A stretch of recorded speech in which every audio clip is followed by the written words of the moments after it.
Nerds and geeks back at it again. It is the legendary Nerd-O-Roundtable, and you already know what time it is. Time for a spoilerific review of Spider-Man Brand New Day, no holds bar. Yes, we got a lot of black faces here, so we will absolutely be addressing Marvel's missteps in their cancellations. Yep. We will get to that, but first, we have got to hit you in the motherfucking mouth with this Spider-Man review. Yours truly, King Nerdiverse Tuala Sharp in the building. Thomas Talking Cunningham, how you doing, good sir? I am swinging on webs through every borough of New York. Ryan Twitch Master McBain. Happy birthday, Mom. I love you. Aww. Happy birthday, Miss McBain. Mo Kelly, what you feeling? Let me just say this. I love Spider-Man. And anyone who didn't love this movie is wrong. Enjoy your night. Okay, so we already know that Mo and I might be on opposite ends of this conversation. No. Dr. Liz from the freeway. Hi, everyone. With the bucket. You already know what time it is because I was waiting for the bucket. And tonight we have a special guest, my brother from another mother. I've known this man for about 25, 30 years now. We started back in the day at 92.3 The Beat, turned 100.3 The Beat. He went off to New York and was making major things happening in the imaging world for iHeartRadio. And then we pieced up again back at iHeartRadio in LA while Mo and I were on KFI. He was the imaging and sound director for Real 92.3. So anything you ever heard on Real 92.3, Big Boy, any of that shit, that was all Sifu Quasi. Sifu Quasi is a martial arts master, man, who I remember his martial arts journey back in the day. We were having a conversation in the hallway. He was like, man, I think I'm going to get into this. And he went hard in the paint. Hard in the paint. You got a great memory, brother, and aged me well. Thank you, brother. Yeah, wait. Good to see y'all. Congratulations. And he's newly married. Thank you. Yeah. Oh, snap. Yeah. Congratulations. Newly married. Host of Kung Fu Chronicles. Kung Fu Chronicles. Yes, what days does it air, Quaz? Well, we basically just do videos that drop every week with new interviews and different segments and stuff like that. So you can check us out. Masterful conversations with some of the most revered martial artists known to man, whether it be on television, film, or just grandmasters and sifus in their own right. Kung Fu Chronicles is a masterful podcast, and I absolutely love watching it. So make sure you check out Kung Fu Chronicles. And Quasi is also a fellow nerd. He has joined Mo and I downstairs in the KFI hallways with some serious drag out superhero eargasm battles. It's been wild. And he is joining us for this Spider-Man Brand New Day cast. And I will be quite possibly maybe one of the only dissenting voices in saying this is a great Spider-Man movie. Everything having to do with Spider-Man was phenomenal. This is one of the best showings we've ever seen of Spider-Man. Even the web swinging, it was dizzying. I felt I was in the air with him. Right. Unfortunately, and something that I had said from the beginning is that this film, because of the trailers, looks like it is a bit Sony-fied, and it was. It was Sony-fied in that Sony has no interest in keeping up with anything having to do with the MCU or anything we know. And that is why you shoehorn in several of the characters that we had no need for in this film. The Hand did not need to be in this film, didn't need to be a focus of this film. And everything we know about the Hand was betrayed. The Incredible Hulk, not really necessary. And Jean Grey, spoiler, that is who Homegirl is. Jean Grey did not have to be in this fucking movie at all. That is a humongous problem in this movie and this story. I do have questions, but so wait, Quasi, because literally everything he just said was absolutely wrong. So here's the challenge. Okay, first of all, you can't think that Sony wanted Hulk to be in this movie. There's a misconception that just because Sony pays for it and Sony gets to distribute it, Sony has no story control. Yeah. This was a Marvel movie.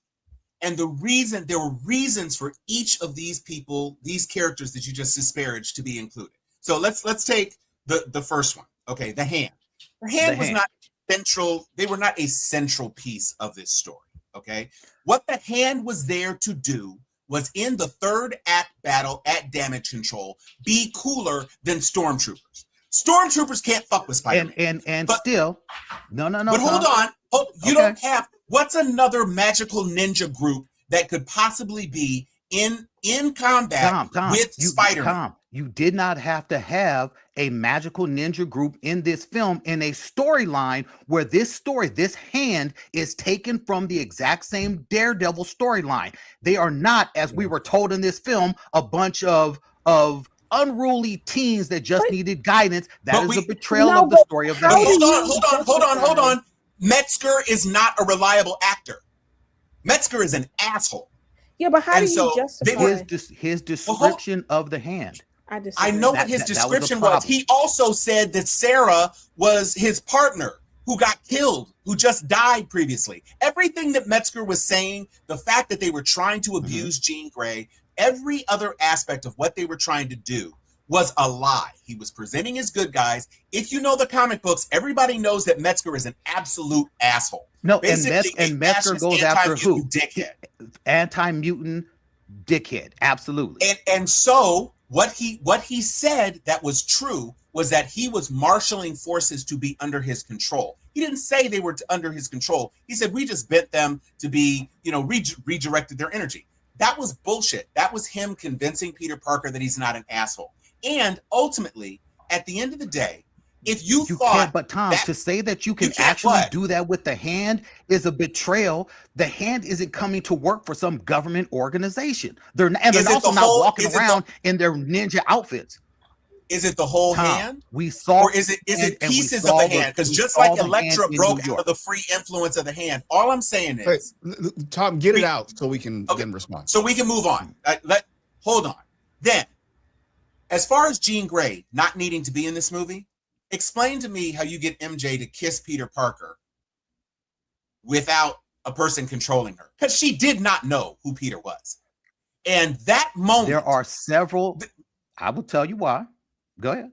There are several people who can anchor the future franchise that they need to bank on next. No, there aren't. The only one who can anchor the X-Men, which is what this movie was about equally, which is also why it definitely wasn't a Sony movie. Because if Sony didn't care about anything Disney was doing, they definitely wouldn't have put an X-Men in there.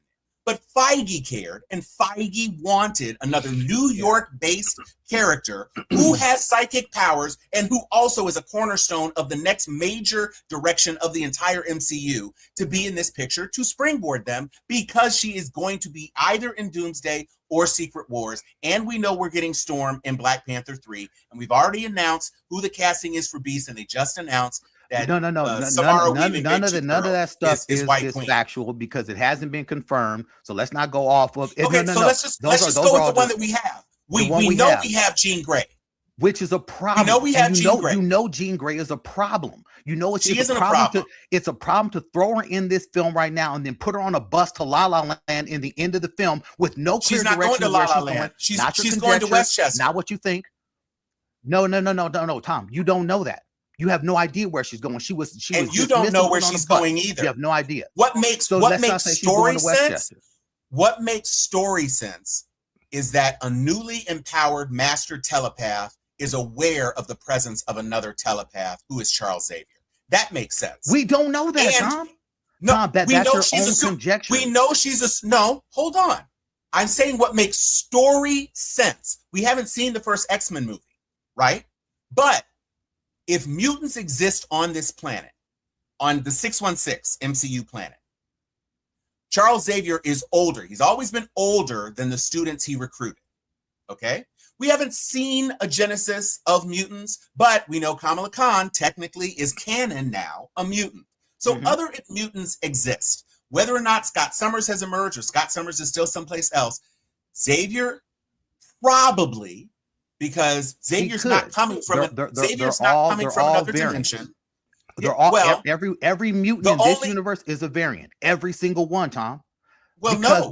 Sadie Sink isn't a variant. Jean Grey isn't a variant. Sadie Sink is Namor's absolutely not a variant either.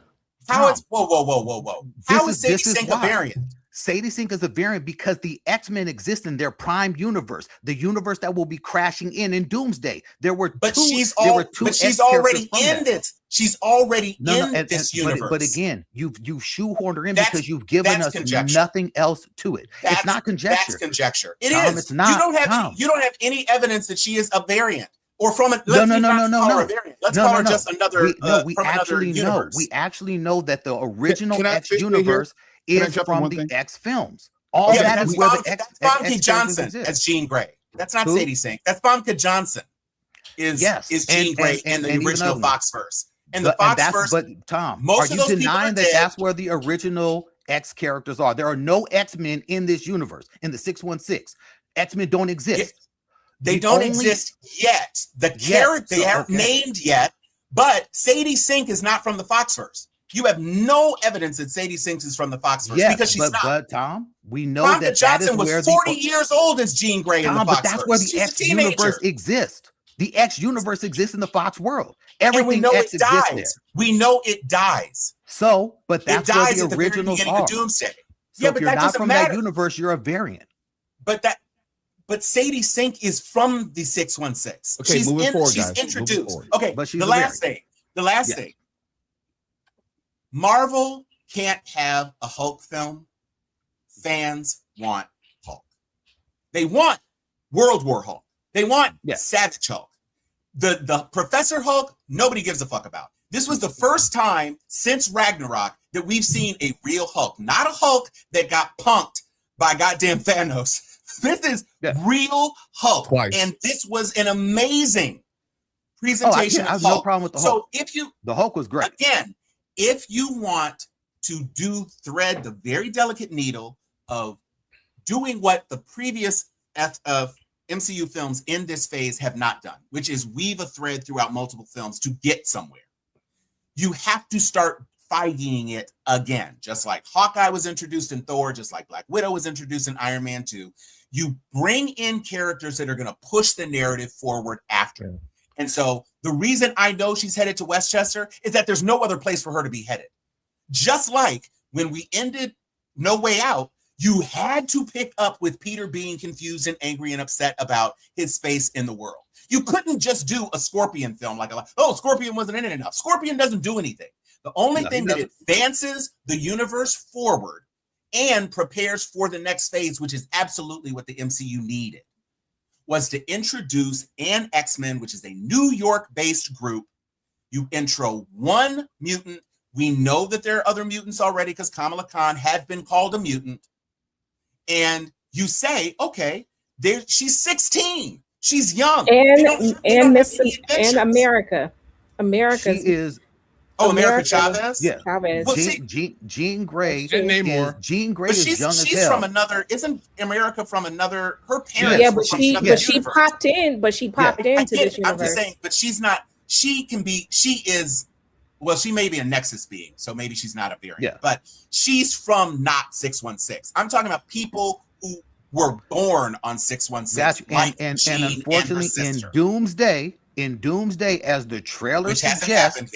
In Doomsday, as the trailer suggests, what Reed Richards says in the trailer, and he introduced the idea that the incursions are colliding. That's what's bringing the X-Men into the 616, who are all old as shit, who cannot exist in the exact same world as Sadie Sink's Jean Grey. Which is why they're going to be killed. That's the whole point. Exist. But that's fan service. That's and Stewart and McKellen and whatever his name is, Cyclops. They're all fan service. If all of them are dying in his fan service, then it's going to be and if it's not as disparaged and absolutely hated as it was in Multiverse of Madness when they just brought in all those characters to kill them, because that's what pissed everyone off. But everyone was pissed off because those characters were brought in for no reason. But I would disagree with that. That's not a great not a great comparison, because at the time, Multiverse of Madness didn't really connect with anything else. The only consequence of Multiverse of Madness that actually still matters is the fact that Wanda isn't dead. We haven't seen Clea. We haven't seen Doctor Strange again. The only thing that matters is that she was supposed to be dead, and now we're realizing she's not dead. because she's And then confirmed not dead. if that's the case, then the X-Men being in Doomsday is stupid, and it doesn't make sense if none of them are going to carry over into the Sadie what's the name X-Men that we're going to see. Everybody knew they were being recasting. So that's whack. Yes, but it isn't whack though, because you've got to give a send off. You've got to give a send off to Patrick and McKellen. You've got to, and there's no reason not to, because a cameo is a cameo, and it's fan service. So they don't have to serve. I don't know if you have to. Fan service has done us dirty before. Fan service did us dirty in Multiverse of Madness. That was all fan service, and it was whack. Every last bit of that. It was whack. All of that was Tom. You cannot say I'm not saying it's not. I'm not defending you brought Multiverse of Madness in. You know what wasn't whack? Deadpool versus Wolverine. Mm. Fan service Deadpool off. And so much so that Gambit is in this film. But why is Gambit? Why is Gambit in this film connected to the X-Men? I'm not saying he is. That's an incursion. I mean, yeah, that's an incursion thing or a Deadpool thing. Yes, but yeah, that Gambit was never on the 616 world. You're saying that Sadie Sink cannot exist because Famke Janssen's Jean Grey existed in the Foxverse. The Foxverse is going away. That's the whole point. They don't want the Foxverse anymore. They want to bring everything into the 616. What about Jean Grey being in this film? There's no Jean Grey point to her being in this film if you're just going to do an X universe. Why this film wasn't about starting off in the X-Men universe? No, it's about introducing the X-Men into the sacred timeline, the 616. You're not doing your own universe. Yeah. Okay. Other people weigh in. I know Mo's a big fan. I know Ryan has problems. Liz has been wanting to jump in. I'm just saying. You're muted. So I disagree when it comes to the hand.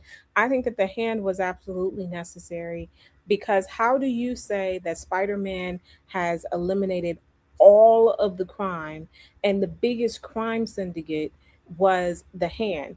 And so to have the hand under control kind of highlights the fact that you were allowing that Spider-Man was able to solve all of crime's problems. I think my gripe is not the fact that the hand is, I love this movie, first of all, I just put that out there, but I think that the Daredevil being missing sucks. Yes. And you have the hand so prominently placed in the film with no Daredevil, that's a problem. If the hand becomes an issue in this film and you have no inclusion of Daredevil who could not stop them by himself, and Spider-Man somehow cleaned up the hand, an international organization, it wasn't the whole part of the hand. It was part of the hand. It wasn't the entire hand. Nobody ever said that. The hand doesn't roll with just 15 people, Tom. You know that. The hand is not a 15-person team. I didn't mean to go down this road. I was just saying that I liked the fact that the hand, I didn't have a problem with the hand being there, but I'm just saying that Daredevil being missing sucked, especially since we saw Daredevil last movie. No, you saw Matt Murdock. You saw Matt Murdock. You didn't see Daredevil. And that's important, because that's true. We want to come back. There's a big distinction. Okay. In the words of Peter Parker, he's both. But he's also in jail. In the words of the mayor of New York and the governor. He's in jail. And the mayor of New York. Well, really quick, do we know the timelines match with the Daredevil series? It's 4 years after. I get that. Brand New Day. Right. What we don't know absolutely, except that we know that the mayor of New York is the person who inherited the title from Fisk. We don't know when he gets the key to the city in the overall montage. We don't know if it's 2 years or if it's 3 years. It was before Ned said it's our last year at MIT. That's what we know. It was before then. But whether or not Daredevil going to jail happens 3 years into the events of Brand New Day montage, we don't really know. It hasn't been reconciled. But what we do know is that it's after Daredevil season 2, Born Again season 2. Yeah. Can I interject something? I think we are doing ourselves a disservice if we do not acknowledge that there is a corporate aspect to this, where it is a Sony movie first and foremost, which means that how it's going to be marketed, how the story is going to be told, even though it's an MCU movie, Sony is still pulling the lever on the final cut. And we know that Sony does not play nice with Marvel Productions. We know that, or at least in my showing, tell me if I'm wrong, they did not show the Avengers Doomsday trailer. They did not. They were not Yeah, trying they to didn't. promote And anything. they Marvel. did not say he'll return in anything related to the MCU. He'll just be That's back. right. They showed the first one, not Eventually. the new one. They showed I what? didn't see any. Oh, I didn't they didn't see show. it. They Oh, didn't show it at all. Yeah, in my I showing, didn't see they showed any the at first all. one. No, they But were. I was in the theater 30 I minutes saw before nothing showtime. but They I Yeah. saw didn't nothing show but shit. Sony Well, movies. before he gets away, Sony the movies point then. is, Sony has been very heavy-handed, and I don't know the negotiations, but I'm quite sure Sony said this is not going to be a Marvel Disney Plus fest where you're not going to have all the characters that you want. There probably was a line item delineating how many Marvel/Disney Plus characters you could have. They didn't even refer to Frank Castle as Punisher. He was just Frank for the whole movie. Mm. You know, you had I mean, he had the Punisher outfit, but Yeah, he right. did. But if you go back to the last Spider-Man movie, I mean, you had you have a number of Marvel characters, but there's a cap on how many that you can have.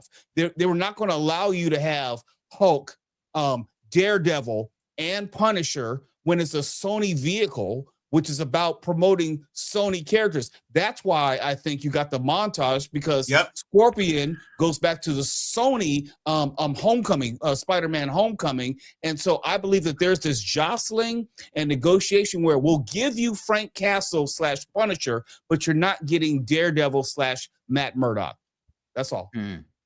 Or Kingpin, Right. which Or is another Kingpin, person. Kingpin I is don't off need the board because he's in a foreign country. He's been exiled, so you weren't going to get it. I don't need him. And didn't need Kingpin. Yeah, no, he's completely out of play for this movie. Well, I think you've invested 5 seasons of freaking Yeah. TV shows in him being Daredevil's big guy. He's not going to automatically become, just because the comic books, he also fought him. And yes, Spider-Man did some really rude shit to Kingpin. I'd love to see Spider-Man threatening to fill his lungs with wet fluid. I'd love to see him backhand the shit out of him in jail. That would be awesome, but it wasn't going to beat happen. the shit out of Kingpin. Yeah, that, No, I mean, he like knocked the you shit out you of don't need Kingpin in this film unless you are going to keep Spider-Man street level. It would have been better if they would have actually had a villain, i.e., Mr. Negative, which they kept trying to tease that Martin Lau or Mr. Negative was going to be in this film, and Mr. Negative does have mind control ability to influence people to do what he wants. That is what his power set is. So I think it would have been the skipping wouldn't have worked. And that was no. Yeah, the skipping definitely would work unless they were going to alter people's powers, which they altered Jean Grey's powers because her powers would have manifested as at a teenager, and she wouldn't have still been skipping, into her, late teens, early 20s. She would have already been there. No, she's young though. She is young. She's not. I mean, Sadie Sink is in her early 20s, I think, but Jean Grey, 22. I think, is a teenager. We didn't get an age on her. No, Sarah I mean, looked older, but I think Sarah's actually younger. She was certainly younger in the comic books. The traumatic event that really unleashed the full measure of her telepathic, well, in this instance, her telepathic and telekinetic powers, was her realization that her sister was dead. So in the which comic happened in books, the comics, by the way. right? Yeah. Well, it was her friend, but the sister came in later. It was a friend. Car crash or something that. it was a car crash. And she felt it, and then all of the stuff was going in her head, and Charles swoops in and knocks her powers off and all that. So she was really a weak character. But now, 65 years later, everybody knows that Jean is a powerhouse. So you don't start with her being a weeping willow. You don't start with her being Sue Storm in the 60s, where Sue Storm could barely make herself invisible without having a heart attack. You prep her to be fucking Jean Grey. And that's what they did. She froze a square kilometer of New York City with her psychic powers, which is pretty damned impressive. And that's a good way to scale her up. And since we know, what we do know is that the mutant saga is the next phase. And we know that Doomsday /Secret Wars is eliminating, by and large, the multiverse. They have all of their characters now in one place. They don't have to have any separate universes. They didn't want to, they hadn't figured out, how are we going to recreate the X-Men, especially Wolverine? Wolverine's the one thing. And Deadpool is the one thing from another universe that's going to survive in the 616. Whether or not he remains, a fully fourth wall character is an open question, but probably he will be. So if you decide you're going to reboot the X-Men, and we know that's happening because they're recasting all of the X-Men, you're not going to have Patrick Stewart and another Professor Xavier. You're just going to have the new Professor Xavier. Everybody's going to be in their 20s so that they can do movies for the next 10, 12 years. So everybody in the Foxverse is done. They're just done. No, I know they're done. Got so that. That's, but for me, why the question of you're not creating a new Fox universe, you're creating the X-Men. You're creating the X-Men universe, and that's why for me it's not a universe. It's just the 616. I mean, you're just bringing them into the 616, or you're just having your own X universe within the 616. That's why I think for me the inclusion of the X-Men or the 819 X-Men in Doomsday is such a cheat going into the film, and it to me it pisses me off if you introduce the heaviest hitter in the X-Men, literally the heaviest hitter in damn near in all of X history, with Jean Grey, knowing who she becomes and knowing what her power is, introducing a character this heavy in this film, and then just putting her on a bus in the end. And yes, we can assume she went to Westchester, but you know what, Tom? As you said with Barracuda, they could have said something. We didn't have to assume. It could have been it could have actually just been a mental, hey, Gene, come to Westchester. Would have had the audience go crazy, Tom. And you know that. But you know that something should have been done to tell where they opened up the door and she stands up. If it had been the after credit scene, I will say this. I think from a story perspective, and this is just me, I have written a screenplay that has been produced. I have done coverage on screenplays. From a story perspective, your ass just had to throw that in there, didn't you? Yes. I mean, I'm just saying, there's a small segment of the population that nobody would be upset, right, if she pulled up to a mansion. It doesn't even have to say the Xavier School for Gifted Youngsters. That's all you don't. But here's the thing: you have to give yourself wiggle room to how you're going to do it. She's going upstate New York. That's where she's going. Okay. They frame the camera so it looks like they're going north. That's what they do. It's a bucolic scene. It looks like it. It looks like they're going to Westchester. So people like me is like, she's going to Westchester. And then people who want to say, but I want to see the Xavier plaque. Well, you're about to see the Xavier plaque when that mansion gets destroyed. Yeah, but Tom. And here's the thing: when your story is built on incursions, you have to have the other universes, and we know incursions cause universes to die. So since you know incursions cause universes to die, all right. So don't sit there in this film and just have us assume, as you, Tom. You have said you could have easily done something to make it plain. That's the whole argument we had with the whole Barracuda inclusion in Punisher One Last Kill. If you remember, you clearly said they could have done something to let us either know who he is or to just not let our minds wander. They could have done something to make that clear, and that would have been more satisfying. You all, because I'm not a big Daredevil person. You all were geeked that Barracuda was in there. And my biggest problem with Barracuda is that he never fought Punisher. That was my bigger problem. She called him Barry, which is fine, whatever. But my problem wasn't that they didn't call him Barracuda. My problem was that he didn't do any Barracuda shit. He just picked her up and put her in the car. Tom, he was supposed to be this incomparable badass. What you have literally said is you could have put something in there to let us know. You didn't have to just let us guess or assume or anything else. That's all I'm saying with Jean Grey. You guys did know. Yes, and you said for the audience and everyone else, you could have just put something in there so that we know. It could have been a bald dude in a chair who just goes, I felt that psychotic move. Calling him Barracuda to a non-Daredevil fan doesn't mean anything. It doesn't mean anything other than he's Barry. The problem that I had was that Punisher. The problem I had was that Barracuda was supposed to be Jack Reacher and as a bald black man. And he didn't do anything. He didn't kick ass. He basically ran away. That's not how you introduce a character that you all say. He put her in a fucking car and drove away. You make it seem like he was scared or something. No, I didn't say that. I said he ran away.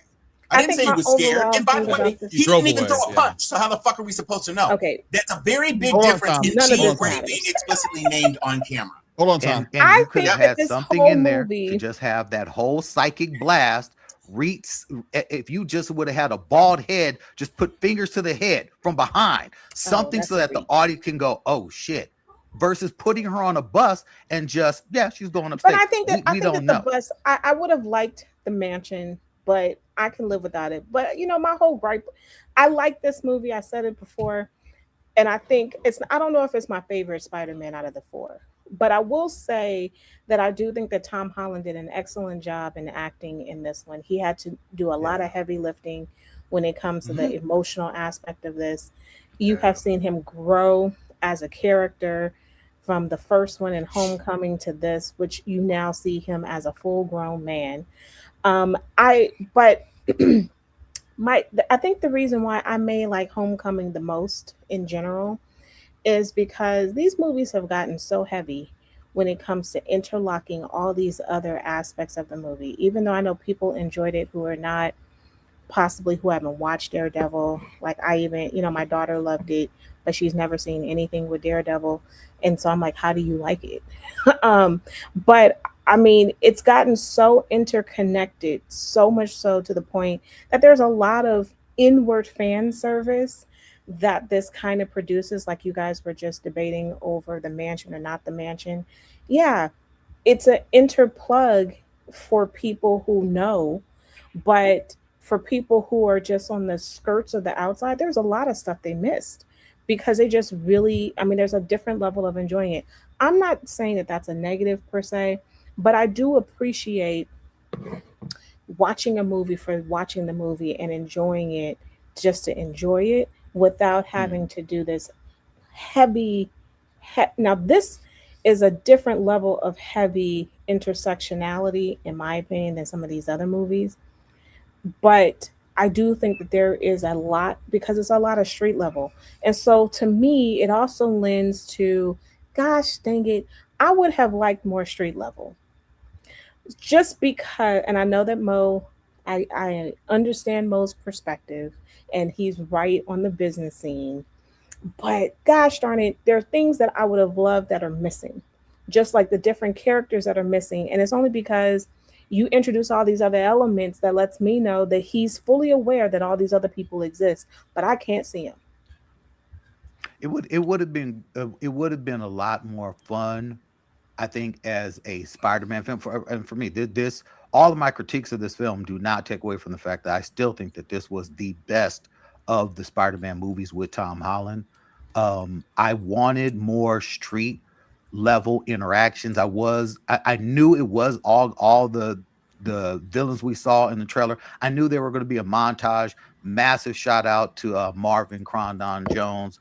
His portrayal of Crondon was phenomenal. I'm that like, was yo, dope. dude, he knocked out the park, and of all the villains, outside of Scorpion, he's the only one who got some real shine. That was dope. I love his portrayal, and I thought that was really dope, and it was really dope to see.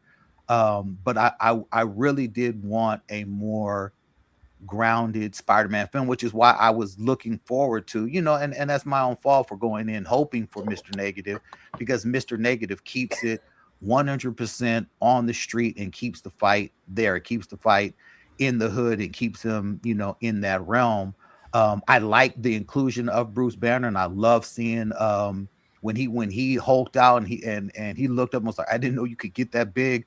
I was cheering. I was like, this is Savage Hulk. That shit was great.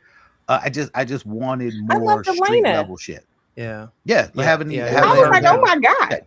That was a dope surprise. Can I ask you guys real quick? Just real quick. I want to turn it over to you, Quasi, because you had 11 questions, and I'm sorry we went. No. I just want to ask real quick, because while you guys are in the mix of this, are characters actually missing, or doesn't it come to after a point?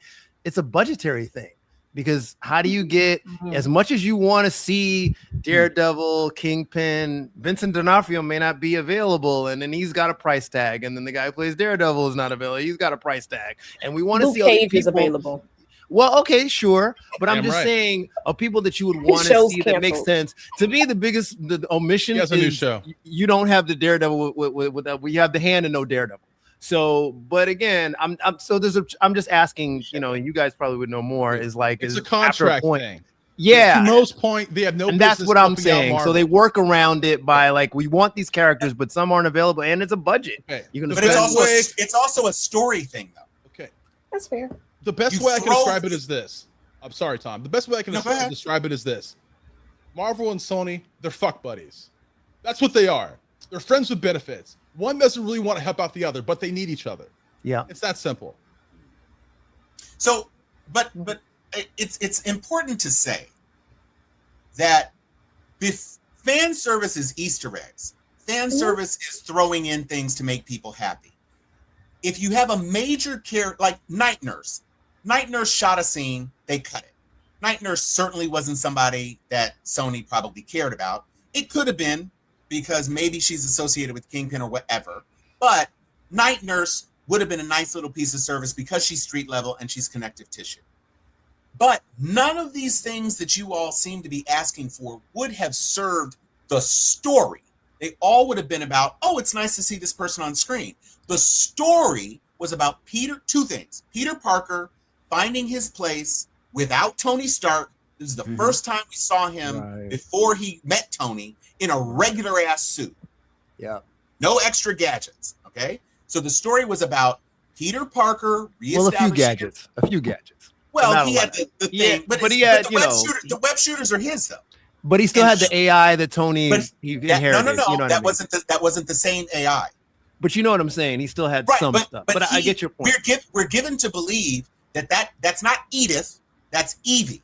He made his own AI that he was using with his little guy. Anyway, with no job. Right, no, keep going. No money. Well, like I said, go web me.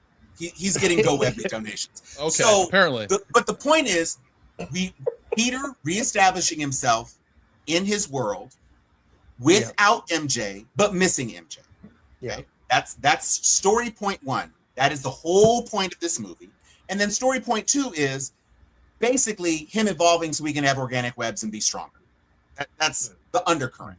Those two things are what this whole movie was about. Every single thing, the inclusion of every quote unquote side character, you had having a raging Hulk, having him need to use something that inhibits, and he decides he needs to be inhibited.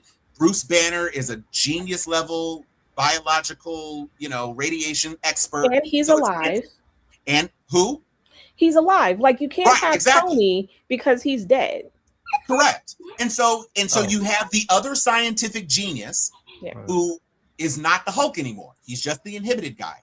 Every person in this story helped to advance the story. Just saying, oh, I would have loved to have seen this person. Okay, great. But Tarantula, Tombstone, Ramrod, Scorpion, all of them, Scorpion served two purposes because Scorpion was a montage guy, but then Scorpion also got possessed by Jean. And so we got to see more of Scorpion. Scorpion and Tombstone, those are people you will probably see in future movies. Okay. Especially if Sony decides they can try to pimp Scorpion into his own little anti-hero bullshit. Please don't. Please fuck it up. Please fuck it up so that he has to come back to Spider-Man. But the point is that just putting fan service and wanting fan service to be a focal point of plot doesn't move the story. You got to start with the story and then fill in the blanks. The story did not suffer by not having. I don't think anyone's saying that, Tom. None of us are saying that we're knocking the movie. We're not. We all like the movie. We're just saying it would have been nice. That's all we're saying. I mean, Tuala's kind of shitting on it.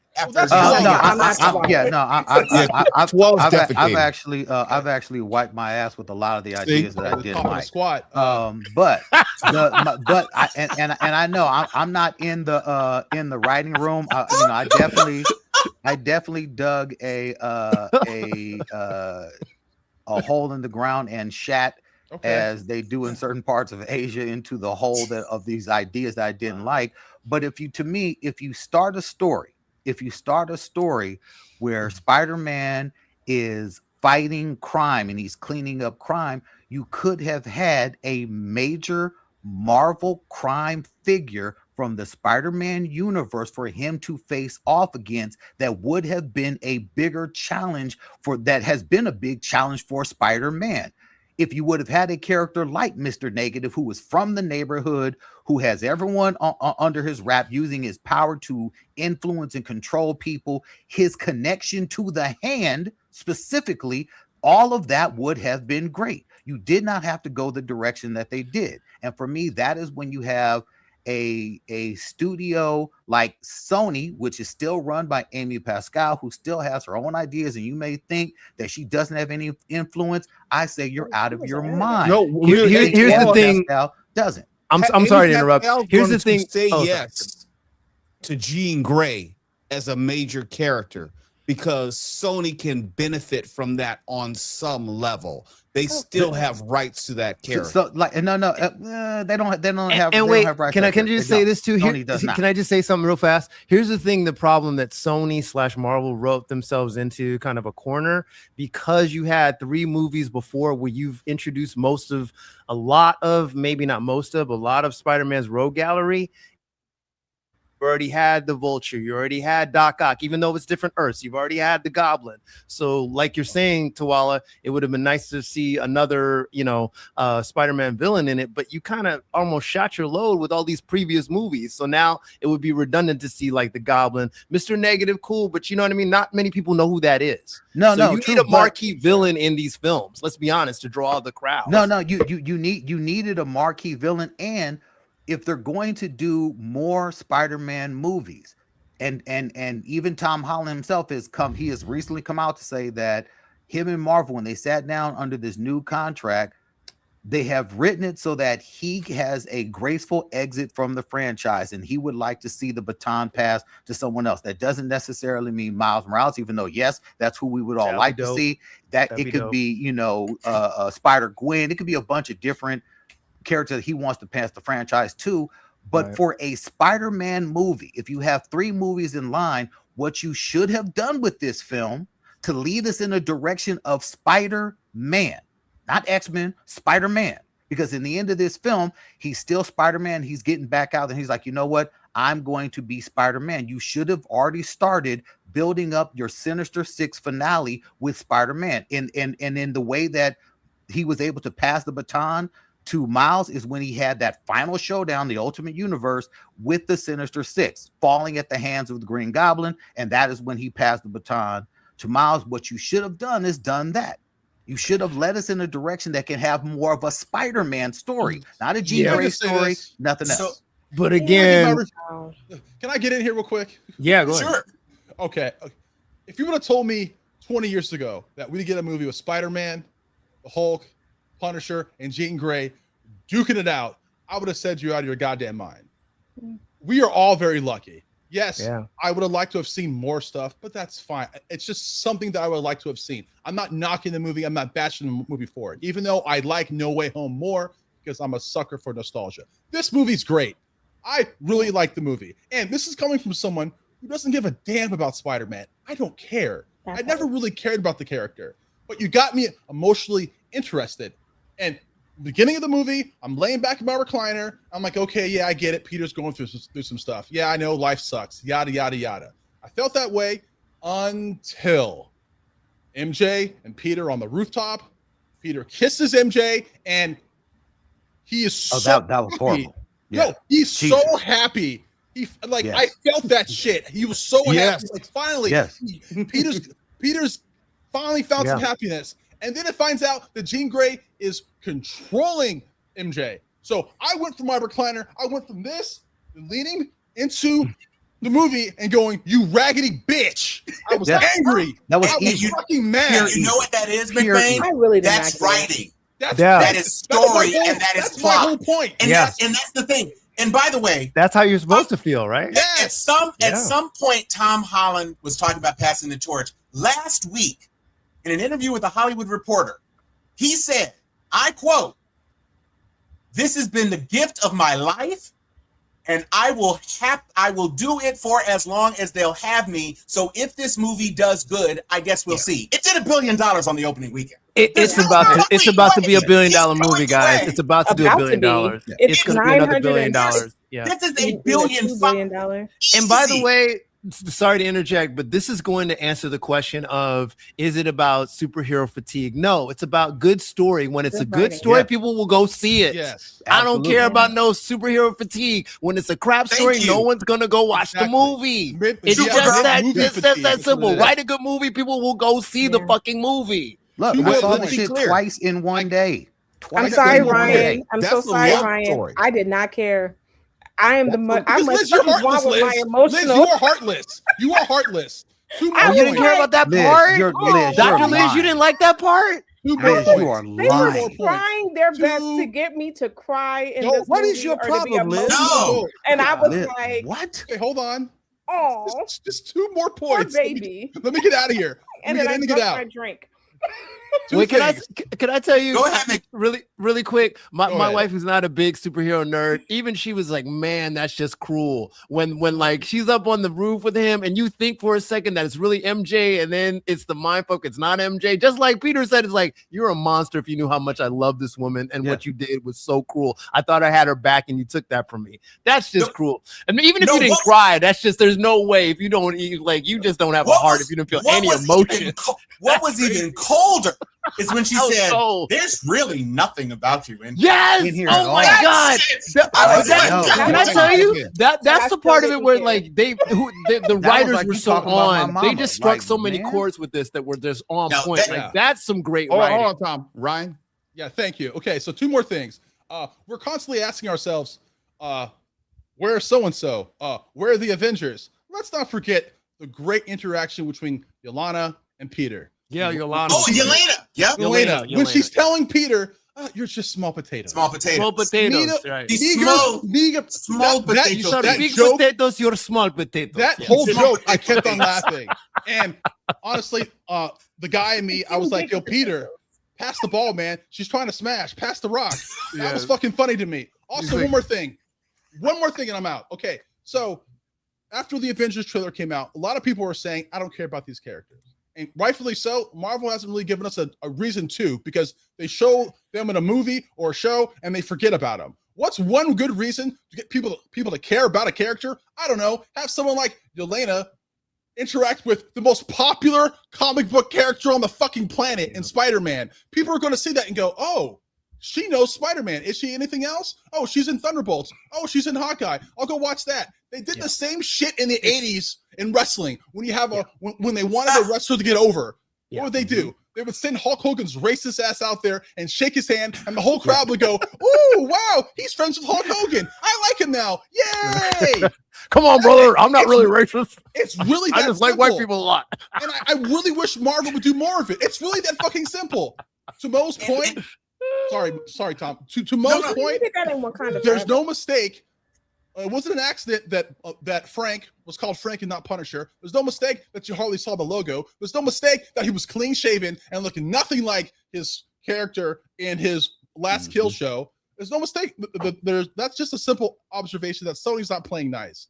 I love the Hulk.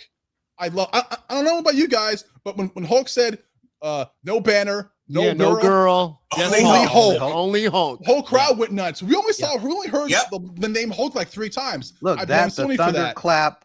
Every single Thunderclap was thing great. involving Hulk.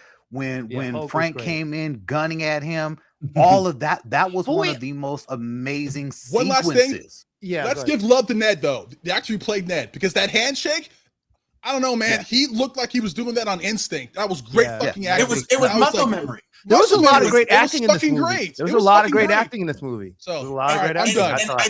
And that's honestly the thing about, and it was CGI Hulk. But Well, obviously. It was always CGI. We ain't had real Hulk since Lou Ferrigno, my guy. Yeah, man. We get the mountain out there from Game of Thrones. what I'm trying to say is one of the most affecting parts of his performance was when Peter said, "You know me," and you saw the recognition in Hulk's eyes. Yeah, that was Yeah, And he he said, let go. it's me, That was it's dope. Peter. That was dope. Which It's was that good. Now that was a He's dope right. nod to Hulk remembering who, because remember, And Bruce who Banner else? did Who else? Tawala in the MCU could remember Peter? Exactly, no one. Hulk. Nobody, He yeah. had to be in the No one. fucking movie. So No one, the yeah. point is, everything that we saw, okay, You don't make $927 million just because people are hyped. Yeah. You get $927 million because hype people saw this movie multiple times this week. And it's a great movie. Yeah. And it's a great movie. Yeah, It no, is it's a good movie. perfectly And it's long, but it satisfying doesn't feel to long. see. And to that point, I think it was probably 20 minutes too long. And if you added any other shit, you would have added another 10 minutes. Well, can I ask something really fast just before I forget? And then they kept it going 20 minutes past. Go ahead. You got something to slip it away. There's just something fast I wanted to ask. I'm sorry, Dr. Liz, not to cut you off. No, you're fine. But before I forget, because this is one of the questions I was going to ask, because I'm just confused, and maybe because you guys are more on it than me. So Hulk has the inhibitor, Banner has the inhibitor. Why does he need the inhibitor after we did Endgame and it's already established he had control of the Hulk? I was confused. He lost with control. Yeah, when did he lose control? He maintained control because he figured out how to do the inhibitor. He was always at risk of getting into a situation that would be beyond his ability to. No, but remember in Endgame when he said but he found a way to never a mutually permanent exist. solution. Yeah. No, that was He never. mentioned that that was in the never movie as permanent. well. He mentioned like someone's in Did my I miss head. that? Yeah, I'm That sorry. pissed him off. That fucked with his head. Jean Grey getting in his head fucked with him, made him angrier, and he couldn't control it. Angrier, yeah. Yes. But I even mean, before it- Jean Grey, even before Jean Grey got in his head, he had the inhibitor at the school. No, so that's Yeah, why. she broke the inhibitor. No. But No, But what I'm saying is, in school. Endgame, he. Sorry, but just so I can get this out in this, and you guys answer all you want. But in Endgame, there was no inhibitor. He was just explaining to the rest of them, "Hey, I found a mutual way to work with. Now the Hulk and I are together." So that's what. Where does the inhibitor come into? Professor Hulk. General. Yeah, Professor Hulk is not the ultimate, nor is he the de facto Hulk. Okay. De facto Hulk is who we saw in the Avengers. That's de facto Hulk. He learned post snap because he was one of the people who wasn't snapped. He learned post snap when there were far fewer threats, when there were no Avengers to have to avenge anything, because everybody was gone and it was half the population. He didn't have to do as much, and so he was able to work on his thing to constrain. I think a better answer is even he was Professor Hulk, but this is Banner. So in order for him to get from Professor Hulk, Banner, whichever, in order for him Speaker to of the get House, that, Ron Banner, to become the man, I think the inhibitor happens. But what's interesting is the last time we saw him was in She-Hulk. And he still did not have the inhibitor. He was Professor Hulk. He was chilling. He was teaching She-Hulk how to do all the moves. The inhibitor is a brand new thing that they've just introduced in this film, because even when we see him in the end of Shang-Chi, because the arm that he had the inhibitor on was the arm that he had bandaged up even in the end of Shang-Chi in that end credit scene. So the inclusion of the inhibitor and saying that he needs it to control himself is a bit odd, because we've already seen him in 3 instances where he didn't have that. Because you see Hulk. You see him in control of Hulk, not as Banner. You could also say that Hulk was pissed off because he was under control for so long. You could also say that as well. Right. He's always struggling to listen. I'm not arguing. And to your point, in Avengers, in the first one, he says, "That's my trick, Captain. I'm always angry." So I get it. But I just wanted to, just for clarification, it was a little confusing to me. That's all. So and I think that is probably a rational reason, that because he was constantly being Professor Hulk and in that state, everything was good. But when he decided, okay, Hulk, I'm gonna go back to Banner, that could be the reason why they say, you know what, I'll do this to just stay Banner. No Hulk, period. I want to work at this school. He was teaching classes. Yeah. He couldn't risk hulking out in front of a which was funny, by the way. Students. To Tom's point, which was hilarious, by the way, because all his students wanted to know was about the Avengers. That's fucking hilarious. That was great. That was a great moment in the class. Great Homer asked, like, how come the skinny ass Hulk smashed it. Didn't make more food. And it's like everyone has been and that's the first time they addressed it in film. Yeah, it's the first time that the MCU has addressed that simple question of, you can't just make more resources, you have to kill. That was great. I love that she asked that. That was very meta. That is very. Can I just give my quick little thoughts on this real fast, and I'll shut up because I'm enjoying this conversation so much. So for me, this is one of the most Spider-Man of the Spider-Man movies, probably since Spider-Man 2. Really enjoyed it. And the reason why is because this to me felt like the first time Spider-Man was not a guest in his own movie, at least with the Tom Holland ones.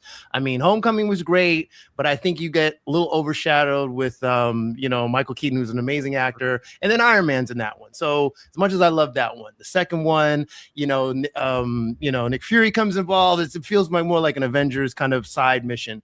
The third one was just like all the Spider-Man and you Doctor Strange. This is the first one I felt like it's back to basics, back to Spider-Man doing Spider-Man shit. He's all over the city. And by the way, because New York, the city, and that's such a big part of Spider-Man, of who he is, the city. And even though I know they did not film it in New York, as a New Yorker, there were times when they fooled me. I'm literally looking at it looks like fucking New York. It looks like the boroughs. City. I mean, there's the parts city was a character. The city becomes a character, and Roosevelt Island is like, all of that. I was like, wow, I was really, really blown away by a lot of that stuff that really made it feel like a Spider-Man comic. To Ryan's point earlier, I'm not as big of a Spider-Man fan, but I used to collect the comics when I was a kid. Spectacular, amazing, all the titles and stuff, and just kind of being immersed in the universe and stuff, up to the point he got the black suit, Secret Wars and all that. This again felt like, and they had, fan service, shot for shot, comic book poses, comic book covers, where you're like, oh, I remember that pose. There was a lot of great moments in this movie. Story-wise, now I will say, as far as introducing Jean Grey, they're not going, to Tom's point, this is going to be a springboard for these future movies. It just has to be. And it's well played when you think about it. They get in here, whether MCU and or whether Disney and Sony don't really like each other, and I get this much, I get this much. Disney's vibe was at least, hey, we got to get to these next stages of movies, so we're gonna have a little bit of sprinkle in here because we got to launch these other ones. And what better way to springboard? Because Spider-Man's going to make $1 billion. It's going to. So the most watched property has to have nuts and crannies of what's to come, because that only serves the bigger universe picture. I wasn't mad at that. I will say, but I get to all his gripes. I will say Jean Grey as a character, and she's the younger version, the flipping minds thing. Yes, she's a telepath. That's the power set's a little different. And I know it escalates later, and she'll become, because you got the whole thing where she can become Dark Phoenix and all that. The power set was a little off to me, okay? And then I get it. Geographically, it looks like she's driving up to Westchester. That's probably the next step. I'm not necessarily mad about that. As far as it being different Earths, it's going to be interesting to me how they introduce the new X-Men versus the old one, because you've already had Days of Future Past and all that, where you had the young cast and the old cast. So it gets a little more confusing for me. And I know, Xavier and Magneto are going to be the next ones. So again, I left enjoying the movie like a lot, but I did have questions. Like I said, the whole thing is a mild one. The Jean Grey, how do we mesh her with the what's the Marston character is going to be in this one? So he's from the older X-Men movies and the Fox ones. Yeah, there's not going to be none of the people except Deadpool and maybe Wolverine, because they're talking about maybe the Wolverine that was in Deadpool and Wolverine, which isn't the Wolverine from the Foxverse, by the way, just in case people were wondering. That wasn't the same Wolverine. That was James Marsden is going to be in these new movies, though, isn't he? Yeah. No, he's in Doomsday. Doomsday. Not Cyclops going forward. James Marsden is not going to be Cyclops going forward. This is an all new 616 based X-Men. All right. Period. All new. Just like when they did Days of Future Past, they recast it. Even though it was in the same universe, they were just casting those quote unquote same characters as younger. That's not the case. The X-Men have never been in the 616. Now they are being introduced into the 616. And the excuse, I think, is going to be that they actually are. They have never been the X-Men. They are going to become the X-Men in the 616. They're going to do their origin story. And the reason they couldn't do that with Fantastic Four is that all of Fantastic Four thing is that they've been superheroes forever. Right. They've been in their universe. I mean, they've been in their thing. They've been an intimate and part of they start as a group. They don't start independently and come together. And there's no way that the Fantastic Four can be in 616 New York. Okay. They just can't. because Okay, no, they I had get it. to Yeah, get it's around. different. So No, so totally. now they're coming. They did their 60s origin story, which didn't do as well as I had hoped because I actually enjoyed that movie a lot. But Yeah. now they're coming over here. They're I going to get be a you. part of the 616, and X-Men are being rebooted. That's why I Right. think we've never seen Xavier, but Xavier exists on the 616. He just hasn't had a mutant to come out and do anything. Right. My question is this: if that's true, then But, where well, was the? I don't know if Where was if who? there haven't been any. Where was Xaviers, who? though. Xavier, Hold that's on, my we can't hear Ryan's question. Go ahead. Xavier. Like Yeah. we keep saying, like, okay, Jean Grey's going to Westchester. Okay, well, where has Xavier been this whole time? Where has Magneto been this whole time? Because if you have Xavier, you got to have Magneto. Well, Right. what is different is that Magneto is not going to be a Holocaust survivor anymore.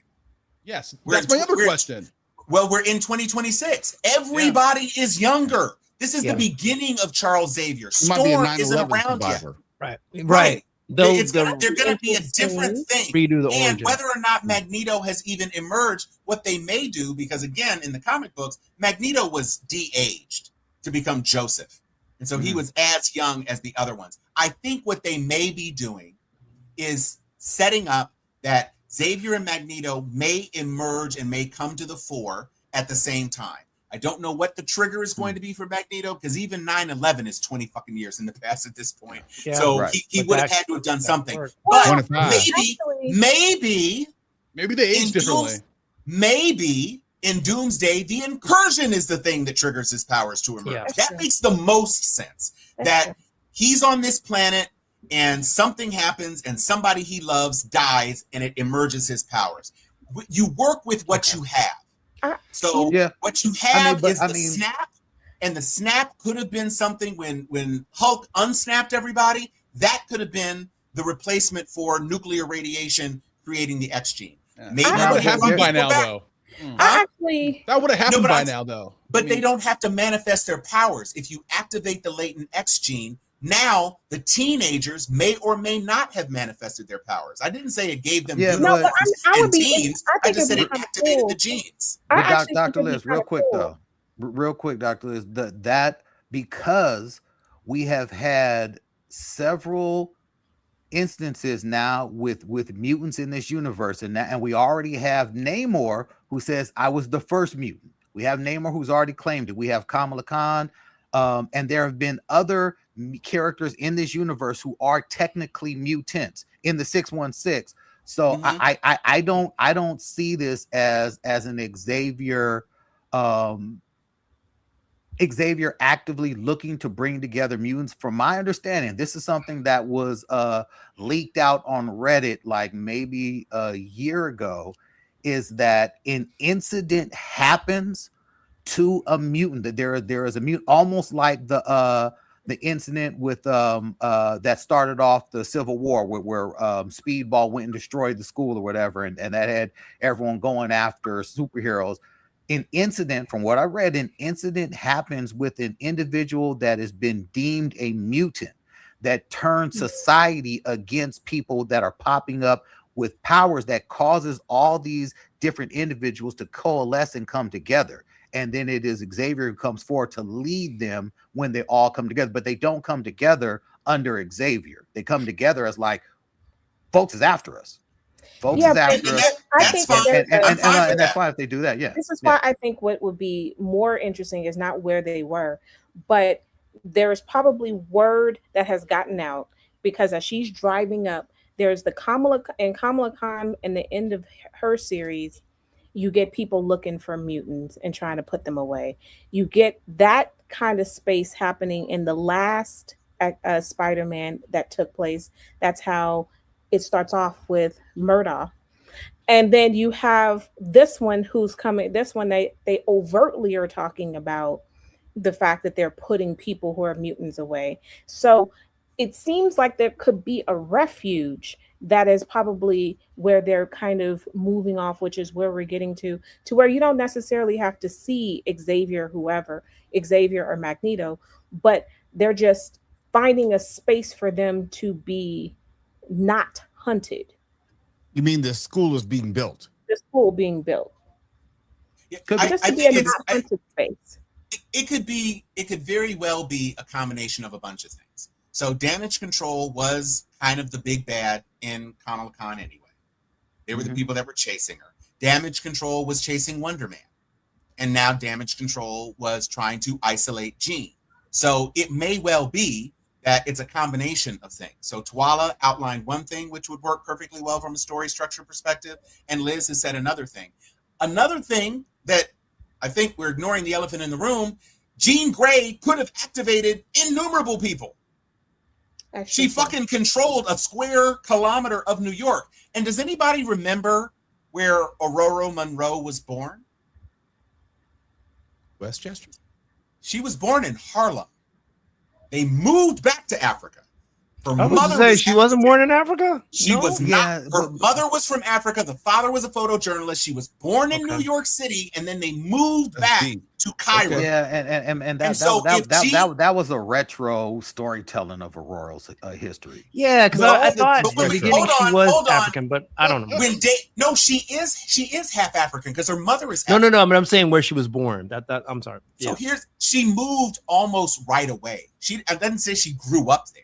Okay. But she was technically in New York. Now, whether or not this is her happening to be home, I'm not saying that this is it. I'm just saying when the most powerful telepath outside of Xavier, and she even exceeds Xavier, but when an Omega level telepath unleashes her powers in New York City, and there are other mutants who call New York City home, it's quite possible that is also an inciting event, and it ties her and other mutants together a lot more. One more thing about mutants.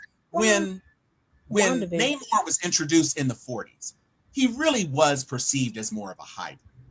He was a mix between one race and the other. Technically, he's a mutant, but they kind of decided to call him a mutant later because of the wings. The wings are the thing that make him a mutant.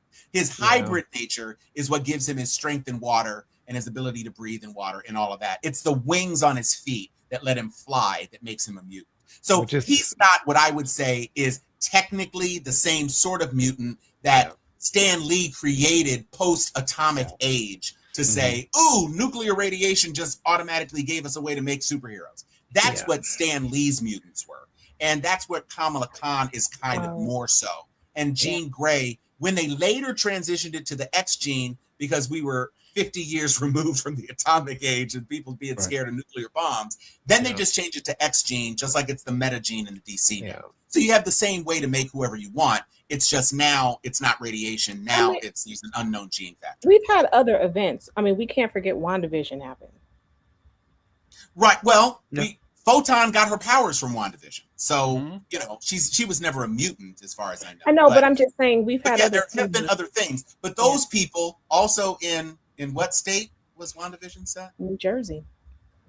I thought it was New York. I thought it was New York too. Yeah, that was New York. I thought it was Jersey. It's New York City adjacent New Jersey. Adjacent, yeah. So there we the go. point is there's a lot of shit happening in that corner of the universe. But everything in the Marvel universe, with the exception of Wonder Man, happens in New York. New York is not the place to live. It's in New Jersey. In the 616. Yeah. So the point is that we have the very fact that we're having conversations on how cool it would be if is why this movie is a success. It is doing what it needed to do. And I will say that when you think about it, one of the ways, to Ryan's point about the Hulk Hogan of handing off, why was Tony Stark in so many goddamn movies? Tony Stark introduced Spider-Man to the MCU. Yeah. Because RDJ was the most popular figure in the MCU.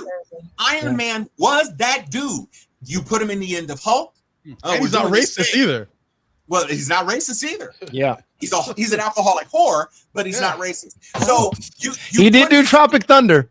I mean, oh my God. No, first of all, he gets an eternal pass. He was amazing at Tropic Thunder. Anybody who says that was blackface, that was not blackface. Conversation. I'm on Team Fuck Mo that on role. The greatest blackface ever done on film. Fuck that role. No. I fucking love that shit. No. So the point is that Tom Holland, without question, somebody posted this today. Tom Holland has now been, he's the only actor who has been in the top 4 grossing films of all time. He was in both Infinity War and Endgame. And now he's in this one, and he was in Odyssey. I know Avatar's got to be. Well, Odyssey is almost there. Odyssey hasn't climbed there yet. This is the first time ever where the number 1 and number 2 films share 3 actors: Bernthal, Holland, and Zendaya. And by the way, if you think Tom Holland is ever going to pass up the opportunity to be on screen with his wife as MJ, y'all are silly. Can we talk about the chemistry they have real quick? They really do. They are amazing. No, it's real. It's absolutely real. It's dope. And again, and we've seen them grow up, and we've also seen their love story. No, but can I to your point, Tom, this film isn't as successful as it is based on hype. As I said in the beginning, this is hands down the best Spider-Man film that we have seen thus far. And not even money-wise, just as far as the cohesive storytelling of just Spider-Man. Tom Holland's performance as Spider-Man, his connection with the original Spider-Man character, all of the callbacks to the original Spider-Man universe. Hell, the opening crawl. Not a lot of people looked at the opening crawl and saw that they were straight eliminating him from all the memories from the Spider-Man universe of films. Great. All of that, it made this film as a Spider-Man movie flawless. His acting, his action, everything Spider-Man about this film was flawless, and it's beyond word of mouth, because word of mouth takes this film to another film, but this film was already sold out everywhere. The tickets are well deserved. All the blending they did between all of the previous Spider-Mans. You know, you obviously have the organic webs from the Tobey movies. You've got the POVs from the Garfield movies when he's swinging. It's like all of that's just chef's kiss, man. There's a lot of things they nailed it. There were so many things where I'm like, wow. This is one of the few franchises where they were able to effectively age up all of the principal actors. They were in quote unquote high school. Not only did they actually physically get older, but they allowed them to get older in a story sense. They glammed up Zendaya. That was great. They allowed Peter Parker to transition from being a high school child to a grown-ass man with grown-ass man problems. Yeah, grad student. The totality of the story. Grad student. I'm sorry. Grad student, yes. Yeah, I said grad student, but it's fake grad student. Yes. But they aged up and they grew up all of the principal actors and the story, and I think that was it was basically a rom-com superhero story, but it was not heavy on the humor. I love the tonality about it. It's like okay, they kept the humor was natural as far as like an uncomfortable humor. It's like, no, I'm not gonna fucking fight Hulk. You know, it wasn't like trying to be funny to the point of being gratuitous. Like that's something that we would all say. It's like, no, you got this, Spidey. Like, are you trying to get out of he ain't that crazy? Yeah, right. Like, are you just trying to get out of fighting the Hulk? He's like, basically. And by the way, sorry, the way because I was really skeptical if Punisher was gonna fit in this movie. And he fit in very well because obviously he's an R-rated character, but they used just enough where like they dropped enough shit and goddams that you didn't mind him not dropping an F-bomb. It was like perfectly done. I'm like, wow. And they handled that by shooting the web over his mouth before he got the foot out. But by the way, they're allowed. They just kept it to shit. You can say it once. Right. You can say it once, and they didn't even do it a lot. Right. And but they're allowed one fuck, but they didn't even take that liberty. And it's like with Sam Jackson. They did the same thing with Sam Jackson before he got dusted. This was a movie that did what it needed to do. And the only question that remains, the most important critical question that is unanswered in this movie, where the fuck is the guy that kissed MJ at the party? Because I want him thrown out. The boyfriend. Yeah. He needs to go. He said he would ask a lot of questions. It all happened over like 2 days. Yeah. Well, let's be honest. That's a relationship grand opening, grand closing. Well, wait a second. You know, the other part of the movie that I got. You don't hear from her. He don't even come back to the apartment. Yeah, that's what I'm saying. She comes back. Like, I mean, you haven't heard from her in 2 days, and That actor in real life probably earned his SAG card on this movie just for doing that one scene. I know that's that right. money. No. That actor is what's his name? That actor is they probably is told from him to write the them Ahsoka. You get one he's the kiss. dude who is it? plays, Okay, my bad. Okay, all right. Okay, that's fine. Yeah, Well, Blink I will he's, say- he plays homeboy from Rebels in Ahsoka. Yeah, you get one kiss. Oh, that's right. That's right. You're right. Wait, okay. he plays Bridger? No, he's not Bridger. Yeah, He's Ezra one of Bridger. the Yeah. other guys. Yeah, he No, plays that's Bridger. Ezra. That's Wait, Ezra the Bridger. boyfriend was That's Ezra what- Bridger? Yeah, He I played was trying to Bridger? place him too. You're right. Really? That is him. Ezra Bridger. Yeah. I thought he looks Okay. like South Asian. Yeah. Am I crazy? That's Ezra Bridger. That's Yeah, Ezra who we will Bridger. see You're in right about Ahsoka that. Oh, shit. coming up. Well, I guess All that's right. another Disney cast off. You know who else who did a good job in a relatively new role is the guy who played the black guy who confronts Spidey. Yes, that was great.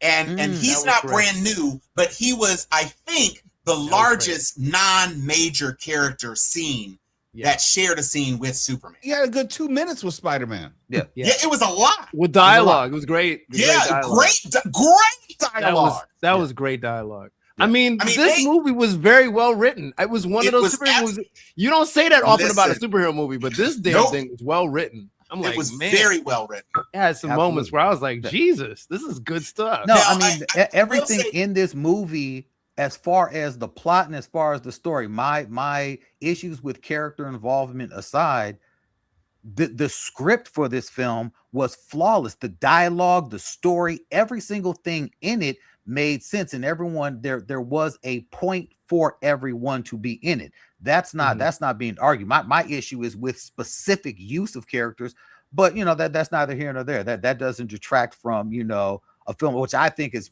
probably because there's nothing else dropping this summer. Probably going to get closer to the 2 billion mark because it's gonna get This is close. all that's It's left. definitely making a billion. It's gonna get It's super definitely close. making a billion. I don't think I think anything significant is coming until. No, there literally isn't anything else. No, Yeah. no. The only thing this was missing Well, was Jafar Jackson Doomsday's as December, Michael. right? Isn't Doomsday December? Yeah, Doomsday is December. Yeah. There's Yeah, nothing. but- There's nothing left in the summer. There's nothing Okay. big. The Yeah, end of nothing in Oak the Street summer. is coming out. The Ice Cream Man is coming out. There are no big films. It's going to be Spider-Man and Odyssey next week, and probably the next week too. But back to my because Toy point Story is petering again, out. this is the great springboard for Marvel going into Doomsday because this is the best promotion. I mean, this the- is the amount this is of what they goodwill- needed. They're back. Yeah, they needed this. No, the they're amount back. of goodwill that this film generated for Marvel, and even that end credit scene, which those of us who know what happens in Secret Wars, we know Right. what that off-planet blip means. We know where Spider-Man is going. Yes. And yeah, Sony does it. I'm That's sorry, not something after Sony credit needs to scene spell out. is- A lot of people were like, "Huh?" And I'm like, Yeah. "Oh Yeah, man, no. you guys don't know what Secret Wars is." Oh, it's okay. Yeah, It's no, okay. Don't worry about it. the after credit scene was trash. I will Yeah, say that was a I throwaway. waited until the very, very end for that.